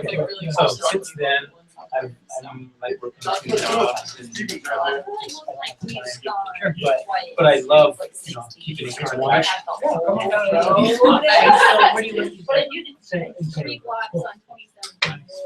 Yeah, I mean, everyone goes through seasons of involvement. He lives about 4 miles closer to here than I do. Oh, really? And it's because I'm a whole bunch further west. Bright lights. I remember when we first started volunteering here, stuff, so impossibly far away. Now I kind of enjoy it. I kind of like. Dude, from here, it's 10 miles downtown. I keep getting like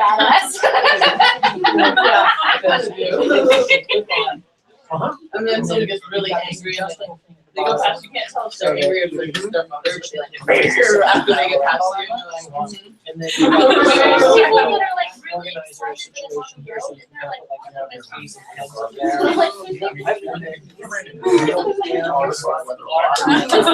I've got some tickets, and they're so really optimistic. I'm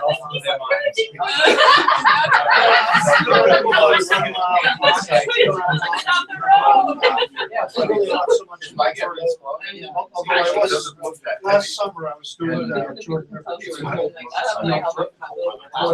Because they're confident, so they go over your jacket.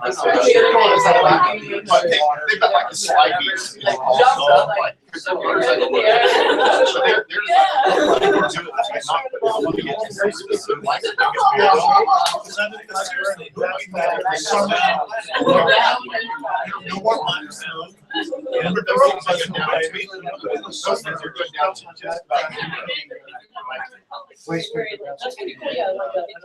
Really, after that, it's just so hard to go. I know you're signaling, but you're reading this. It's like once a week. So everyone's like, oh, that's it. Yeah. You know, like a year ago, 2 years ago, That's they had a way down the range of We're happy to see 45 you. minutes. I mean, that's how much. The next morning it's Yeah, freezing. I said, that's the sort of rate.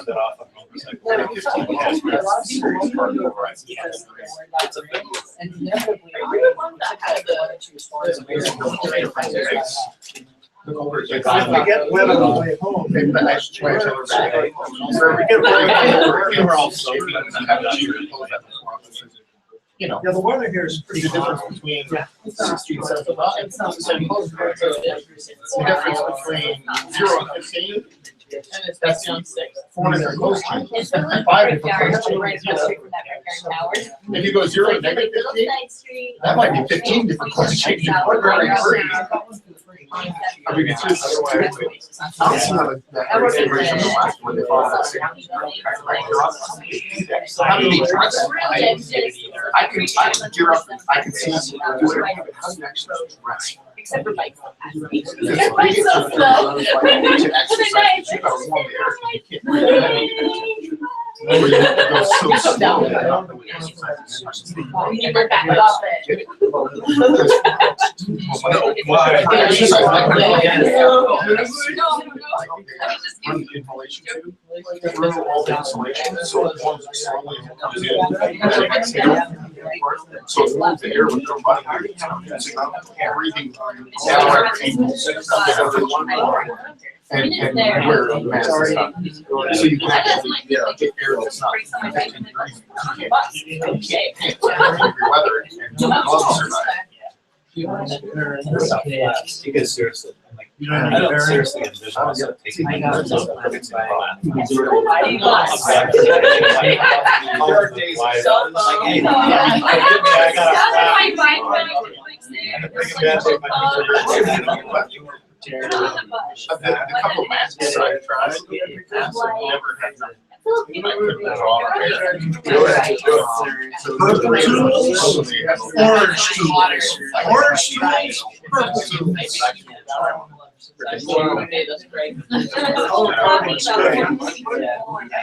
Color coded. There's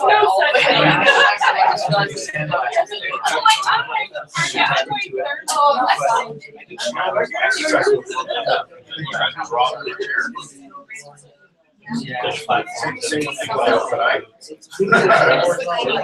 It takes a lot of air.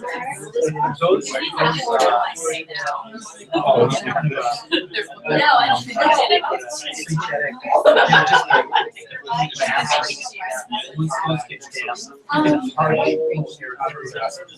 It's gotta have some kind of an exhalation. I got some old.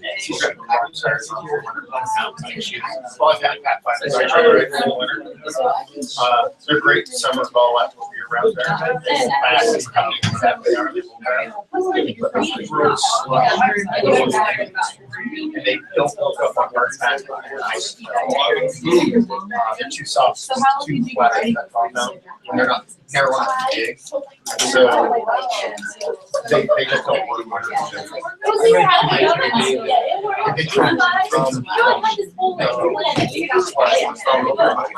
I mean, your Fenders nice up like almost. I love the tires actually for like year round commuting except for the middle of winter. They're perfect. They're all Are we done or? no, this is just the regular. Bye, beautiful commuter. See y'all out there.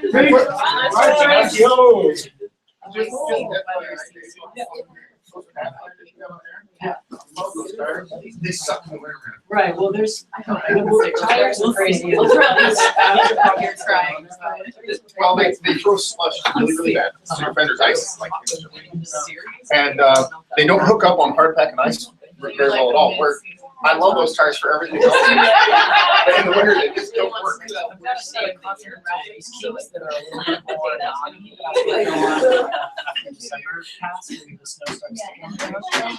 But we'll talk about that next because that's actually. Because that's, yeah, I was just looking at those, man, that is not a good winter tire. I tried mine in the winter, they didn't work. Cool. Yeah, they're newbies, so that's good to know. I was gonna mess with that. But I had lots of contacts, which are similar last year, and they slid around pretty crazy too. Those low tread lights. I'm trying to remember what this, yeah. Really it's- similar trend. It's, I love how those things roll for a normal season, but they're not good in the snow. Yeah.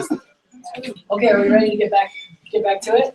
Do it. So what we're gonna talk about? We're gonna talk about tires. We're gonna talk about fenders. We're gonna talk about lights, and we're gonna talk about there was a fourth thing. I can't remember what it was. Clothing? We did a. You just got here. I was like, no more clothing. Yeah, we did more. Yeah. But let's see. We'll figure it out. So Just keep trying and figure out what works for you. There was a fourth one that I've forgotten. I don't remember what it is. Just snow in general. I thought we were going to talk more about snow. Okay, so lighting, super important. One of my ethoses with bikes in general is I want a bike that I can hop on and ride out the door and not have to think too much about. So I tend to avoid clippy shoes. I tend to avoid complicated lighting systems. But I like when things are either built into the bike or attached to it permanently, or just really easy to put on and off. So this bike has a fairly complicated lighting system on it right now for the winter, which is made by a local company. It's called Led by Light, and this is about as complicated as I get because it's all integrated into the thing. And it's pretty cool because it's got all these different modes, and I usually just have it on that strobe mode. And it's bright enough, and it also just sort of like has a large footprint, which is nice because usually a bike light's just like a little thing that I find in low light, early morning, late night situations, or like late evening situations. Will it like illuminate underneath and illuminate you? Yeah, it's kind of like an underlight effect. Like the whole bike is glowing with this thing on, which is really nice. You feel like a vehicle. What it doesn't do is it's not really a show you your path light. It's more I'm here. I'm a glowing. It's a visibility one, Not to be seen. Yeah, Not to see. not to see. And so for 2C, there's a ton of options out there. I tend to go for things that are rechargeable and high lumens. So this is made by a company called Light in Motion. This is their basic commuter light. I think it's 180 lumens, the Urban 180, and they make up to an Urban 500. Does that sound No, right? the 500 is like mid-range now. Oh God. The smallest they make now is the 350. How much does their basic cost? 350 is $70 bucks. $70. That ain't bad. I But mean, oh, for one light. it's more light than you need, and it lasts for years and years and years. I have one on my bike, it's a flood, it's a 5,000. A 5,000. 5,000. So there's always overkill, and that's awesome. and the cool thing is that makes Bud like a car. You know, like people will see him no matter what, and he'll see everything in the road. But this, we're talking like that much illumination on its highest setting. I usually ride around with it on the lowest setting, so it lasts a week or two between recharges, and that works for me. Like I feel like I can see most things in the road. But yeah, you can do like some of these crazy like Eye of God lights, and they're super cool. Well, the car lights blind you, so. Yeah, blind back. I'm blind. That's one other consideration. How you have your light aimed is And how bright important. it is. Because, you want to have it aimed so you can see, but not so you're blinding oncoming traffic. Yeah, yeah. Because that's not actually good. Like I Then was they hit saying, you. that when the cars come at you, you're blinded, so if you're gonna blind them, they're gonna maybe swerve. Yeah, you don't want to get blinding back and forth. But Light Motion also does the Light Motion 360 that attaches to your helmet, so you don't have to swap it between bikes. And it's the rear flasher with front headlight. Yeah, So it's just it's A lot of in people, one unit. I don't helmet it, which, but the people that I know that have helmets swear by those things. They love them, and they do put out good light. They're good. They're rechargeable. that's So pretty basically, you just recharge your helmet. So every time you throw your helmet on, it's ready to go. One thing that I haven't figured out how to mount on this bike yet, because I need disc brake adapters, is a company called Relight, and they're basically a really cheap dynamo hub. Dynamo hubs are lights that use the motion of the wheel to recharge themselves, so they're kind of always on. One fork mount one. Yeah, relights are kind of nice because they bolt into your. I'll show you back here. They bolt into the place where your wheel bolts down and your dropout, and then they use a magnet that's just kind of screwed onto your spokes. And every time the magnet goes by, it flashes, and it has a little capacitor built in, and they bolt on really nice. So if your wheels are secure, like mine are, and you've got those guys front and back, and then maybe a rear light that's just screwed on with a screwdriver. In Utah, people don't typically break lights off. They will take lights off. So if you go into a grocery store with a super flash on it, that's just sort of, there's probably a half and half chance it won't be there when you come back. But when I've never had somebody break a light off my bike when it's bolted down with something. Because it doesn't do them any good. Yeah, because that's just a level of desperation. I have had that happen in bigger cities because then somebody just duct tape it to something. But I found that I really like the whole flat pedals, bar mitts, relight, bolted down light situation because my bike's just sitting there and I just get on it and I'm ready to go, and then I don't have to think about shooting up and all that stuff as much. But these LED by lights are cool. They're a local company. I think the guy works at Red Rock, so you can actually go pick them up in person from Red Rock restaurant if you want. And they're just super bright. They actually come with a little control panel so you can like do turn signals left and right. Which is pretty cool. No, I don't even do turn signals. Yeah, but it's pretty cool. You can actually like, I'm going that way. So those are definitely worth looking into. Fenders. Okay, so who here has installed fenders on their bikes before? Was it easy or hard? Planet Bike. What's that? Planet Bike, that was like plastic. Yeah, I think these are SKSs, but they're similar to Planet Bikes. They're chromoplastic fenders, and they're inexpensive-ish, light, and pretty durable. They're worth looking into. The Rivendell site has a tutorial video. It shows you how to do it, and I followed that. And it worked out pretty good. Cool. So fender installation is one of those things that's tricky because you basically have to cut these stays to length, and that sometimes means you measure twice, install them, mark them, uninstall them, put these little caps on, and then cut them, basically, or cut them and then put the little caps on. So it's a bit of a daunting process.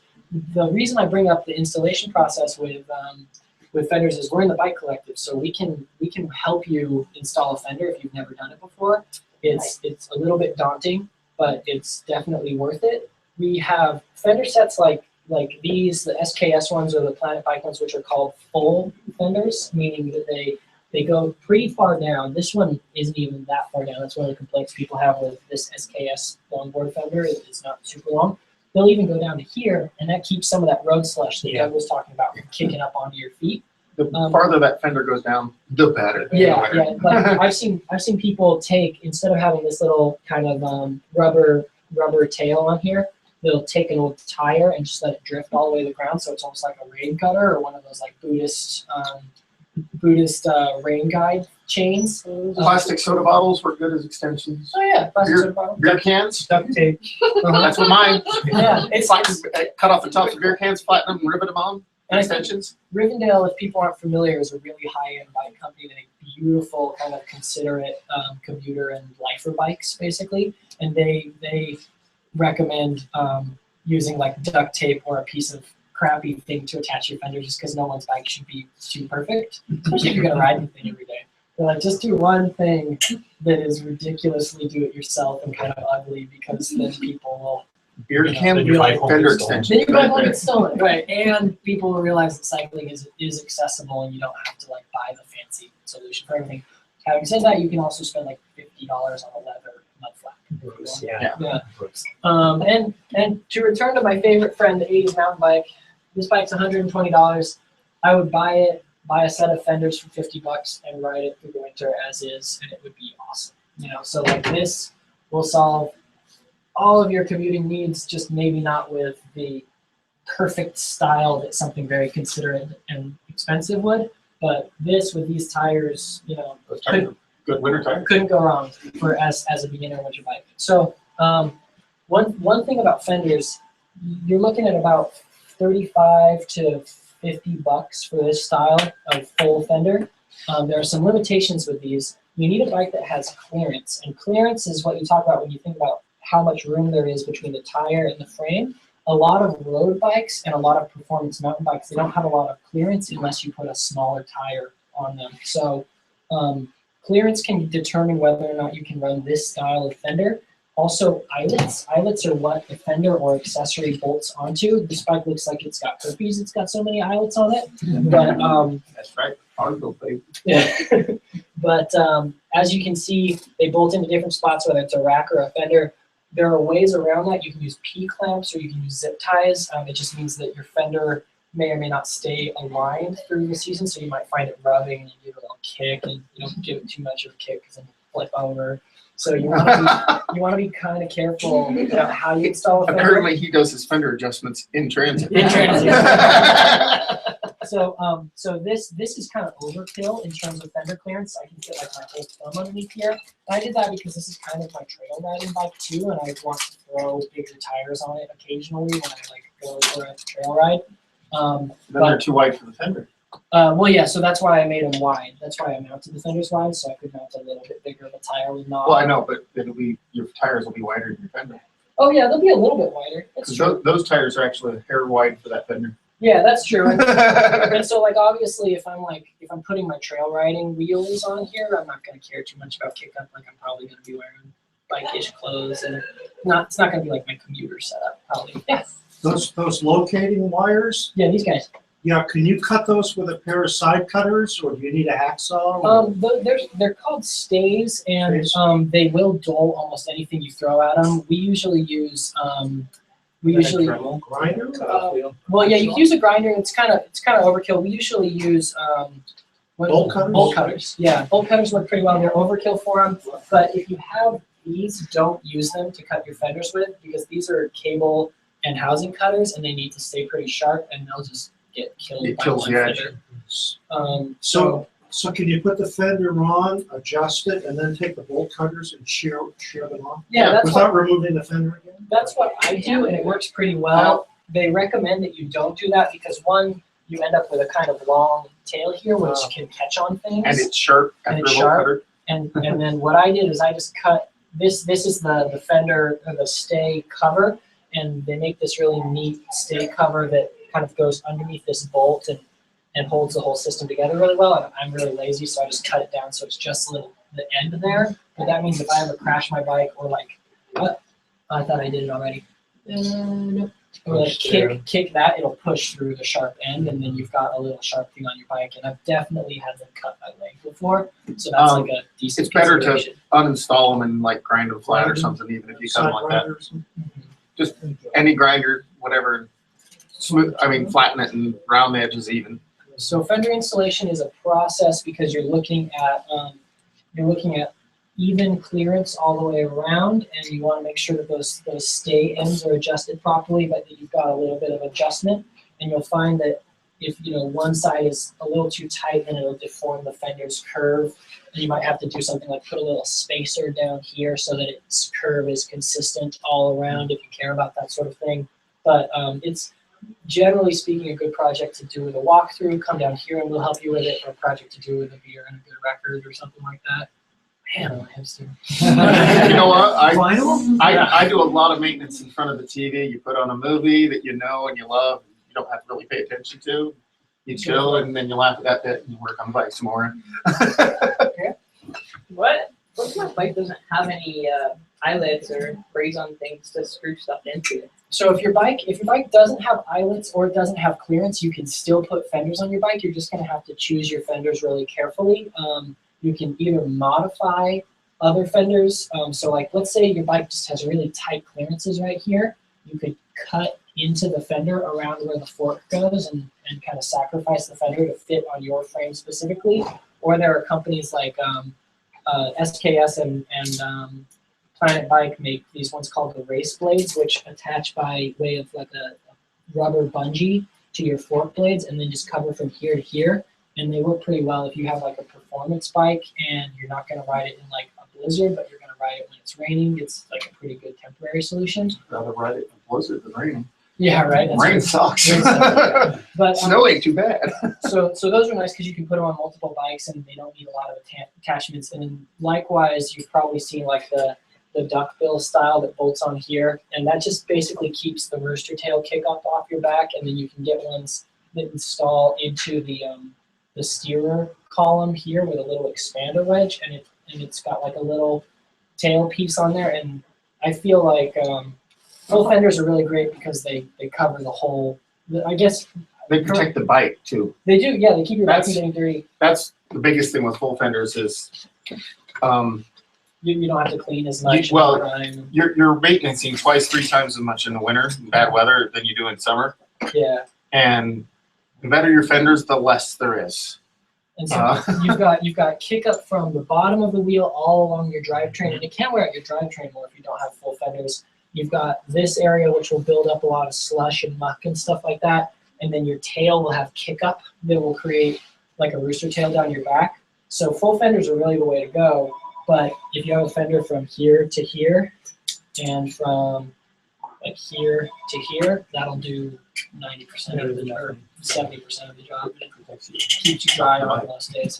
Where did you get this extender? Oh, okay, that is. Because I need something like that. So for 29ers or other forks that are suspension corrected, there's a whole lot of extra clearance here that you're just never going to use. So to get your fender low enough, you get something like this. This is called a Problem Solver's Fender flute, and that is distributed through. That's all I can say.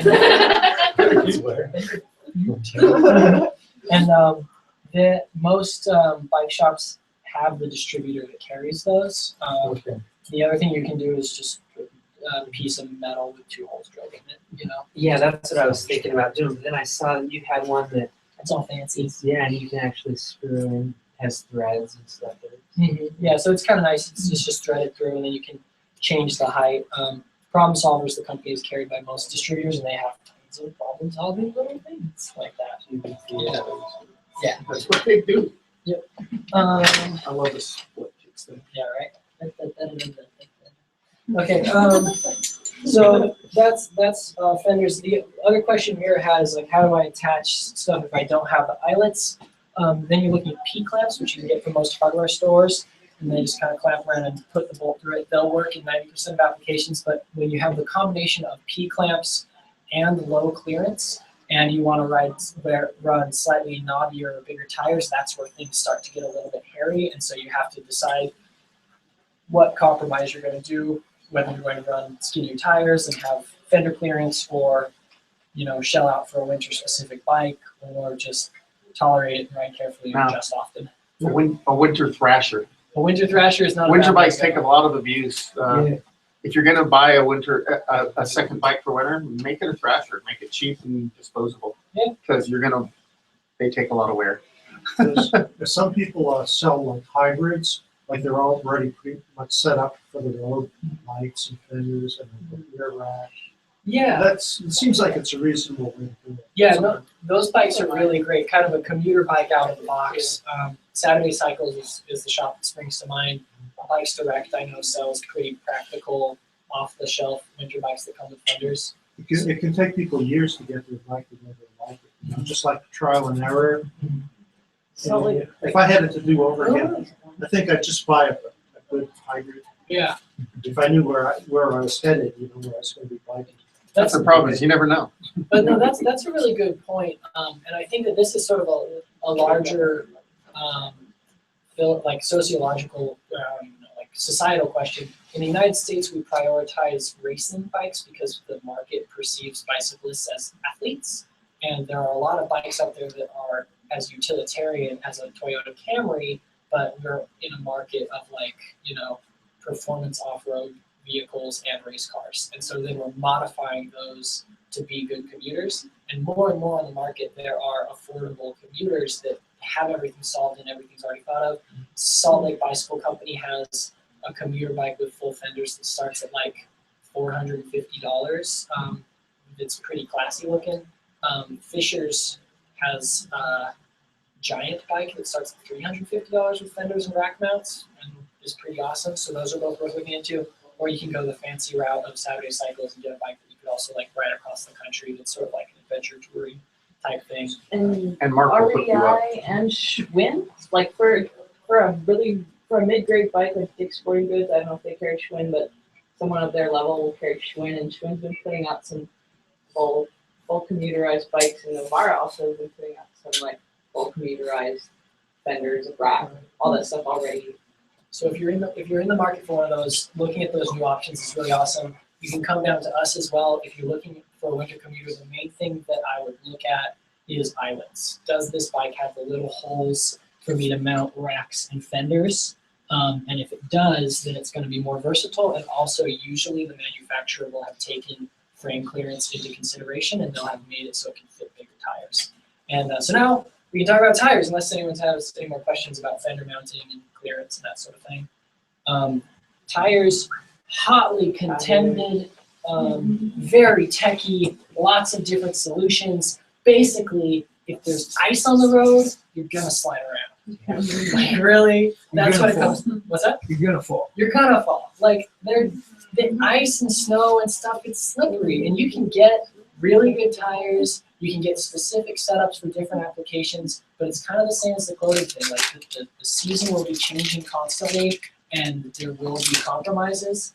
So inevitably, when you talk about winter tires and bicycling, people start talking about studded tires. So I've got studded tires here, and I don't think that for practical purposes, anyone should have studded tires on their bike, because they're probably 8 days a year when you really, really need them, and that's when it's like Maybe one around here. yeah, that's when it's permanent, frozen, cutty conditions that nothing else will stick to.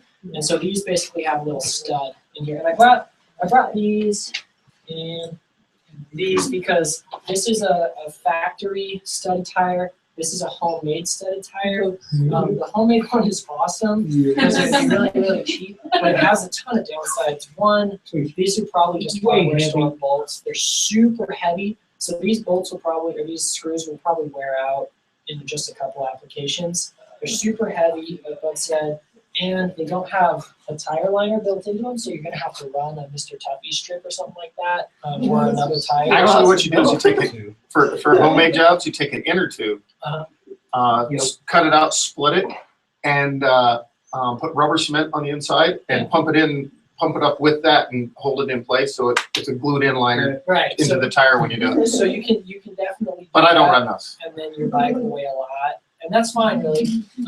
But if you check these out, kind of the difference. In my opinion, I've never had studded tires, and I don't feel like I fall over a lot. I've used snow chains. Snow chains on your wheels? There are chains you can get for tires, and they're actually really effective if you have that one icy day, because you You can take them off. Yeah. They're held on by tire pressure, not by line. Yeah. And so this is where you have to think about, what am I trying to achieve by riding in the winter? Do I have to ride my bike every day, come hell or high water? Yes. Without, like if you have to rely on it, then you've got to think of these solutions, and we're here at the Bike Collective to help you make those solutions happen. If you have a choice and you feel like this might deter you from riding, remember that we're talking 4 or 5 days out of the year when this application will literally prevent you from riding. If you don't do it, and that's just something for you to consider. I know that for me, I ride kind of a basic mixed application tire like this, which Stan just pointed out to me in the break. My tires are not great winter tires because they don't have a lot of traction, but they're not particularly thin either. You can either go really big in flotation wise, like are people familiar with the concept of a fat bike or a Yes. slow bike? Does anyone not know what that is? Okay, so a fat bike has it's got like a clown tire. It's like a monster truck sized tire. And the idea, it's kind of the same idea as a snowshoe where it floats above stuff and still gets traction because it's got this big footprint and tread and that sort of thing. So you can either go in that direction where you're floating above stuff and you've got purchase and snow and slushy conditions, or you can go in the direction of like a skinny road tire, even skinnier than my tire. It almost acts like an ice skate in about 90% of conditions. It just cuts through the road and gets all the slush out of the way and works pretty well. Both of those things will kind of suffer on the really post-blizzard days when it's super icy and snowy, and that's when studded tires really do kind of become something that you want to look at. You know what? In all the years I've been commuting around here, there's one day I wish since I've been in Salt Lake, that I've actually wished I had studs. Yeah. and it was glazy ice. Mhm. Otherwise, you can ride. I mean, Yeah. and that glazy ice, it was stupid. It was literally going down the road, and it'd be all of a sudden both the tires just. Yeah. It's just like nothing. It's just like you're just like going catch some traction. Nope. Did you go down? I think I went down like 5 times on the way to work. And so on things like that, Nope. Even what I'll with the do studs, it is, probably wouldn't help. instead of get studded tires, instead of kind of invest heavily in very purpose specific gear, on those days, I'm lucky enough that I can take alternate routes that are less traveled, so I don't have to commute on Redwood Road or something like that. If I had to commute on Redwood Road and I had to ride my bike to get where I needed to go, I would heavily consider something like studded tires or a really like If you had a really bad route. boss solution. And actually, I'd have them set up on a second set of wheels, Yes, so you could just swap them on the days you need them, not run them all the time. And we sell beater wheels, $5 for the front, about 10 to 15 bucks for the rear, so you can do that pretty cheaply using our resources here.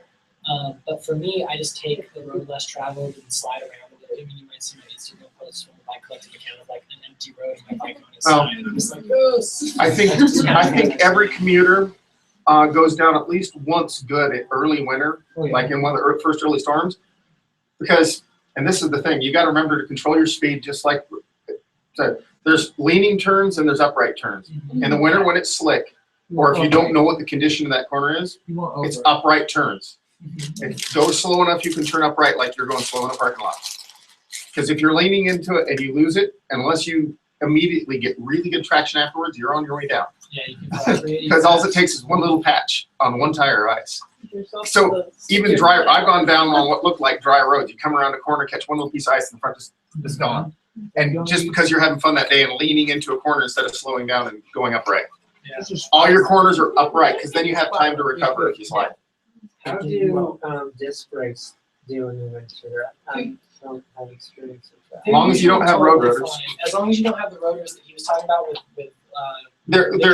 They usually scallop it. They have much fewer holes. Like the Avid ones, they're scalloped on the outside and they're almost smooth with just a few punch holes.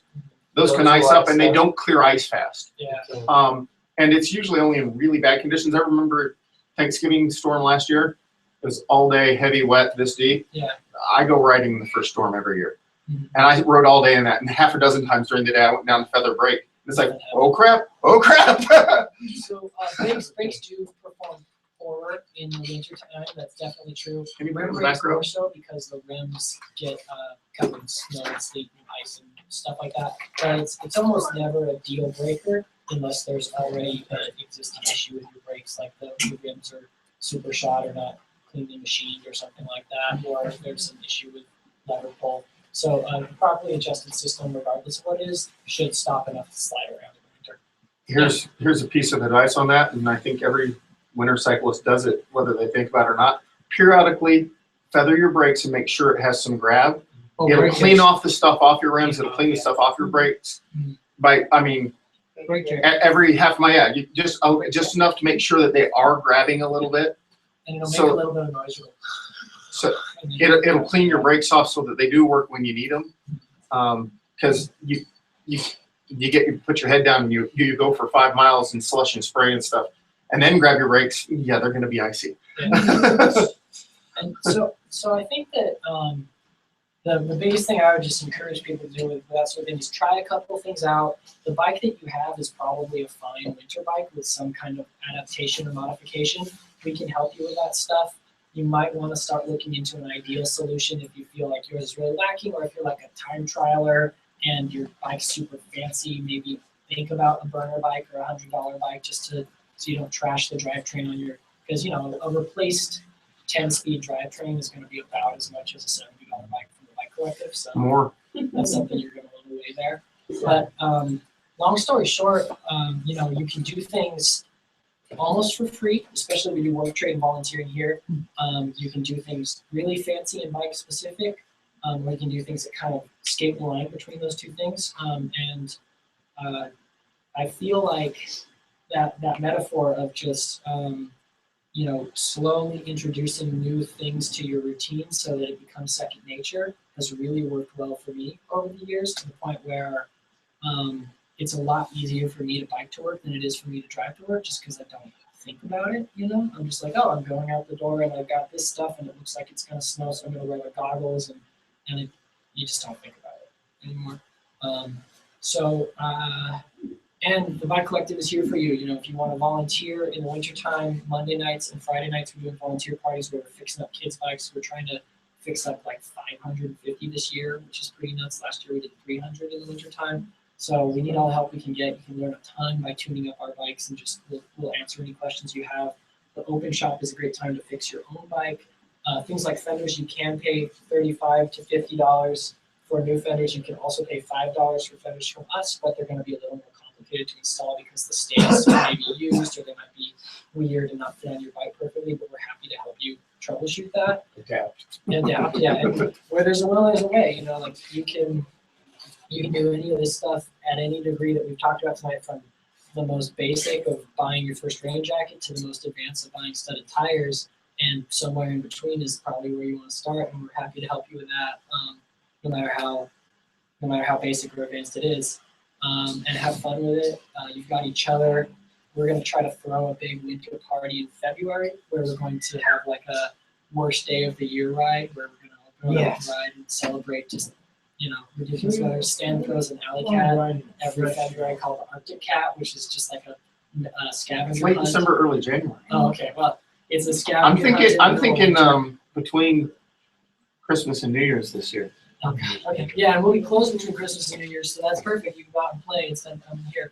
Belly will be too full. No, But, that's yeah, go we're ride gonna so you sit can down feel your here belly again. and, let's just do informal questions at this point, unless we totally missed something that you're curious about. Which you're confused about. Let's just do break out into groups and chat with people. We've got the people who commute a lot and the people who are just getting into it still here. So All right, I got a question.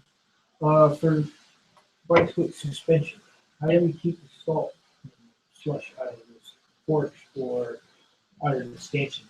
yeah, I think that the biggest really thing don't. on that is often rebuilding and at the beginning of the season ordering a fresh set of seals so you can do a fork rebuild before. How about getting in lizard skin covers? They have covers and stuff, but they aren't very effective. Yeah, you're still gonna be for looking my at it. rear, right, I get a spring shot. I'm gonna put a rubber tube, take a tube over the rubber shot, That could do it. over the spring. Yeah, if it's got a pretty So good seal. that would have less contamination going into the shaft of the shock. Yeah, that could work. You could even do a little bit of caulking. I've done that before on my profiles. But I mean, I ride fully rigid bikes in the wintertime for that exact reason. I just want less crap to deal with, you know. I like to simplify things. I love my ride. And everyone check out Bud's Commuter. It's pretty much the fanciest bike you'd ever see. But wonder where you get your parts from here. Is it, you have like one or two suppliers online? Well, how do we do it? Yeah. So most everything here is donated in terms of the used stuff, which is why we can sell things for like $3 to $5. The wheels are all donated, so it's kind of buyer beware. You know, we're going to sell you a front wheel for $5, and we've checked it out as best we can, but we haven't x-rayed the spokes, so we don't know if one's really fatigued or something like that. That's kind of the deal with used stuff is we'll help you keep it on the road, but it may not be perfect. In terms of distributors, we carry the same distributors that most bike shops do, but we limit it to the most basic tires, the most basic consumables, cables, chains, cassettes, pads. Yeah, exactly. We intentionally don't compete with bike shops. Yeah, because we want you to go to a local bike shop and support them, and that's where, like Anthony was talking about stainless steel cables before. You're never going to see a stainless steel cable here unless it gets donated, which might, you know, because we don't want to. We just want to offer people the basic essentials and then encourage them to go and support the shop in their neighborhood. That sort of thing. Sometimes I buy spares and keep them around. Mhm. Like I bought 10 brake cables from Amazon Oh, cool. for like $6. Yeah. So they're like 60 cents a piece, and they're about a meter and a half long. Yeah, that's a killer deal. That is killer deal for Amazon. Yeah. You know, it's just so it's worth it, you know, versus going out and spending like $2 or $3 a night. So, Yeah. just for my house. Yeah, absolutely. And we're happy to facilitate that sort of thing, but also self-sufficiency is awesome. So, you know, we're really into you guys figuring out how to treat your bikes like your vehicle. You know? Thanks so much. I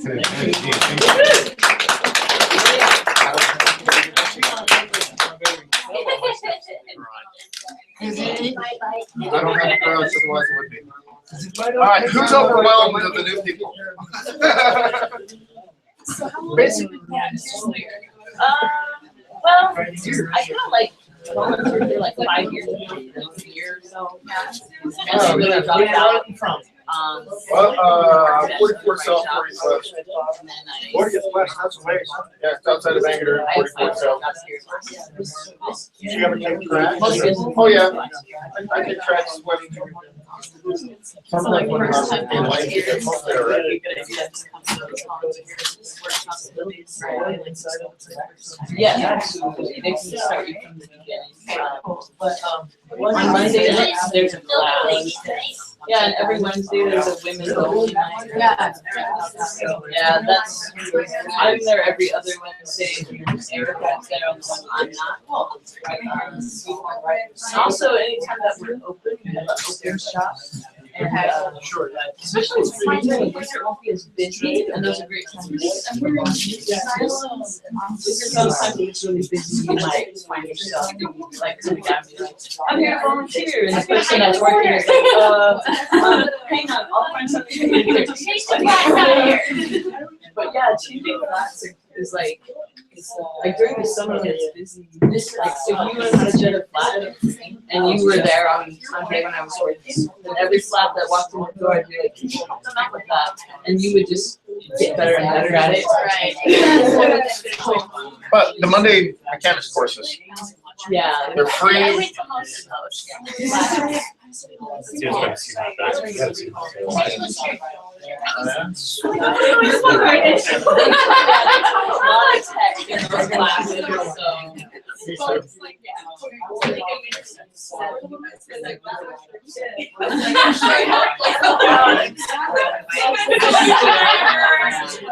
can change it like that.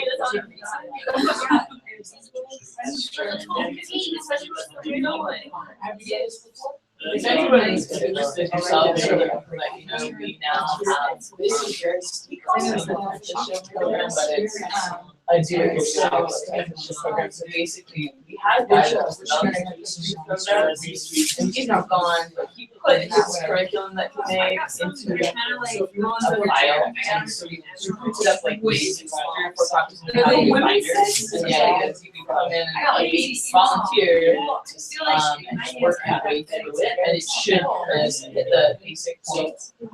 And I haven't tried it yet, but I want to do it.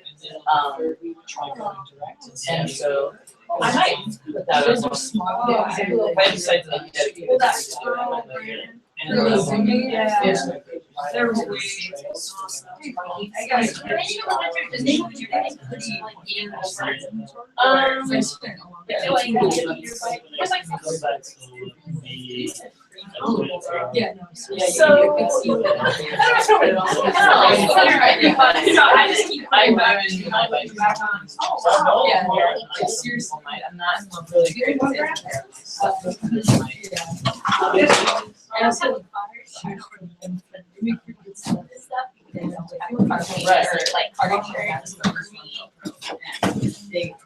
So it is true that they don't go to this winter and I don't know.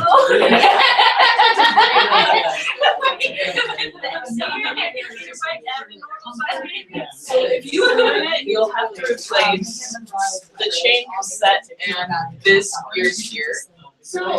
And maybe possibly all the cables in town. No, but that's a sizable investment. So, I have trails. I use the I haven't ever changed my chain. So just let me know if it's go. So we actually have this tool here that I can show you, and it's a chain checker. And people say that chains stretch, and they do get longer. But it's really because these parts, they go back and forth and back and forth, and they wear out, and so the links between them get a little bit more spaced out like that, and so between all of those links, the chain gets longer. So we have a bunch of them, and you just like you put it on there, and you see which hole it lines up with. One of the pins will line up with the hole, and it'll tell you it has 3 degrees of brand new. No, it's new, good, fair, and replaced. These are the same. So it might just run one of like the Wednesday nights. When I replaced my chain, do I need to replace all of that stuff? So when I was the bike shop I worked at the longest, was while I was in the Abbey, what we would tell people there is there's 2 ways you can go for it. You can either replace your chain often, and this will last longer, or yeah, you can wear the whole thing out together. I think that's what I like. Once you're like, you're not there yet, but you probably will be before winter.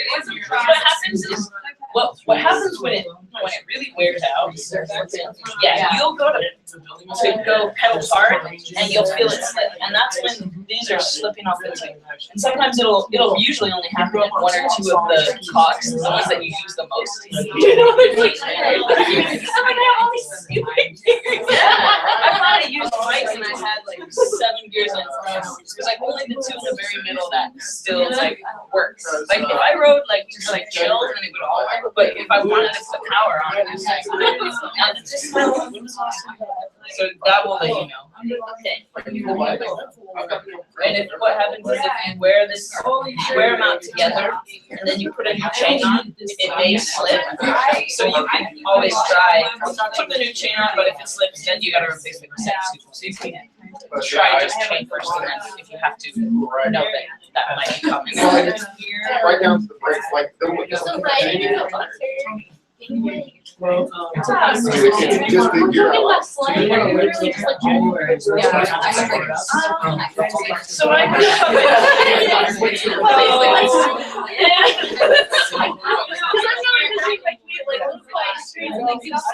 walk it down 37 and then go little by. That's a possibility on slippery days. I don't know. You gotta fill it out. Like go out the door and right to the end of the first part of the street, and then lay your brakes on and see what happens. Yeah, block it.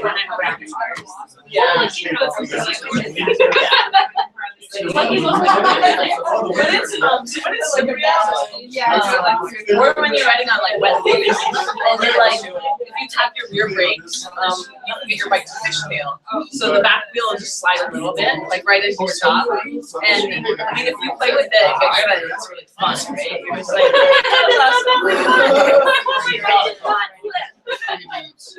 but so you have clicks where you just, so that's good, because then when you're you jump on the pedals and you put a foot down, you can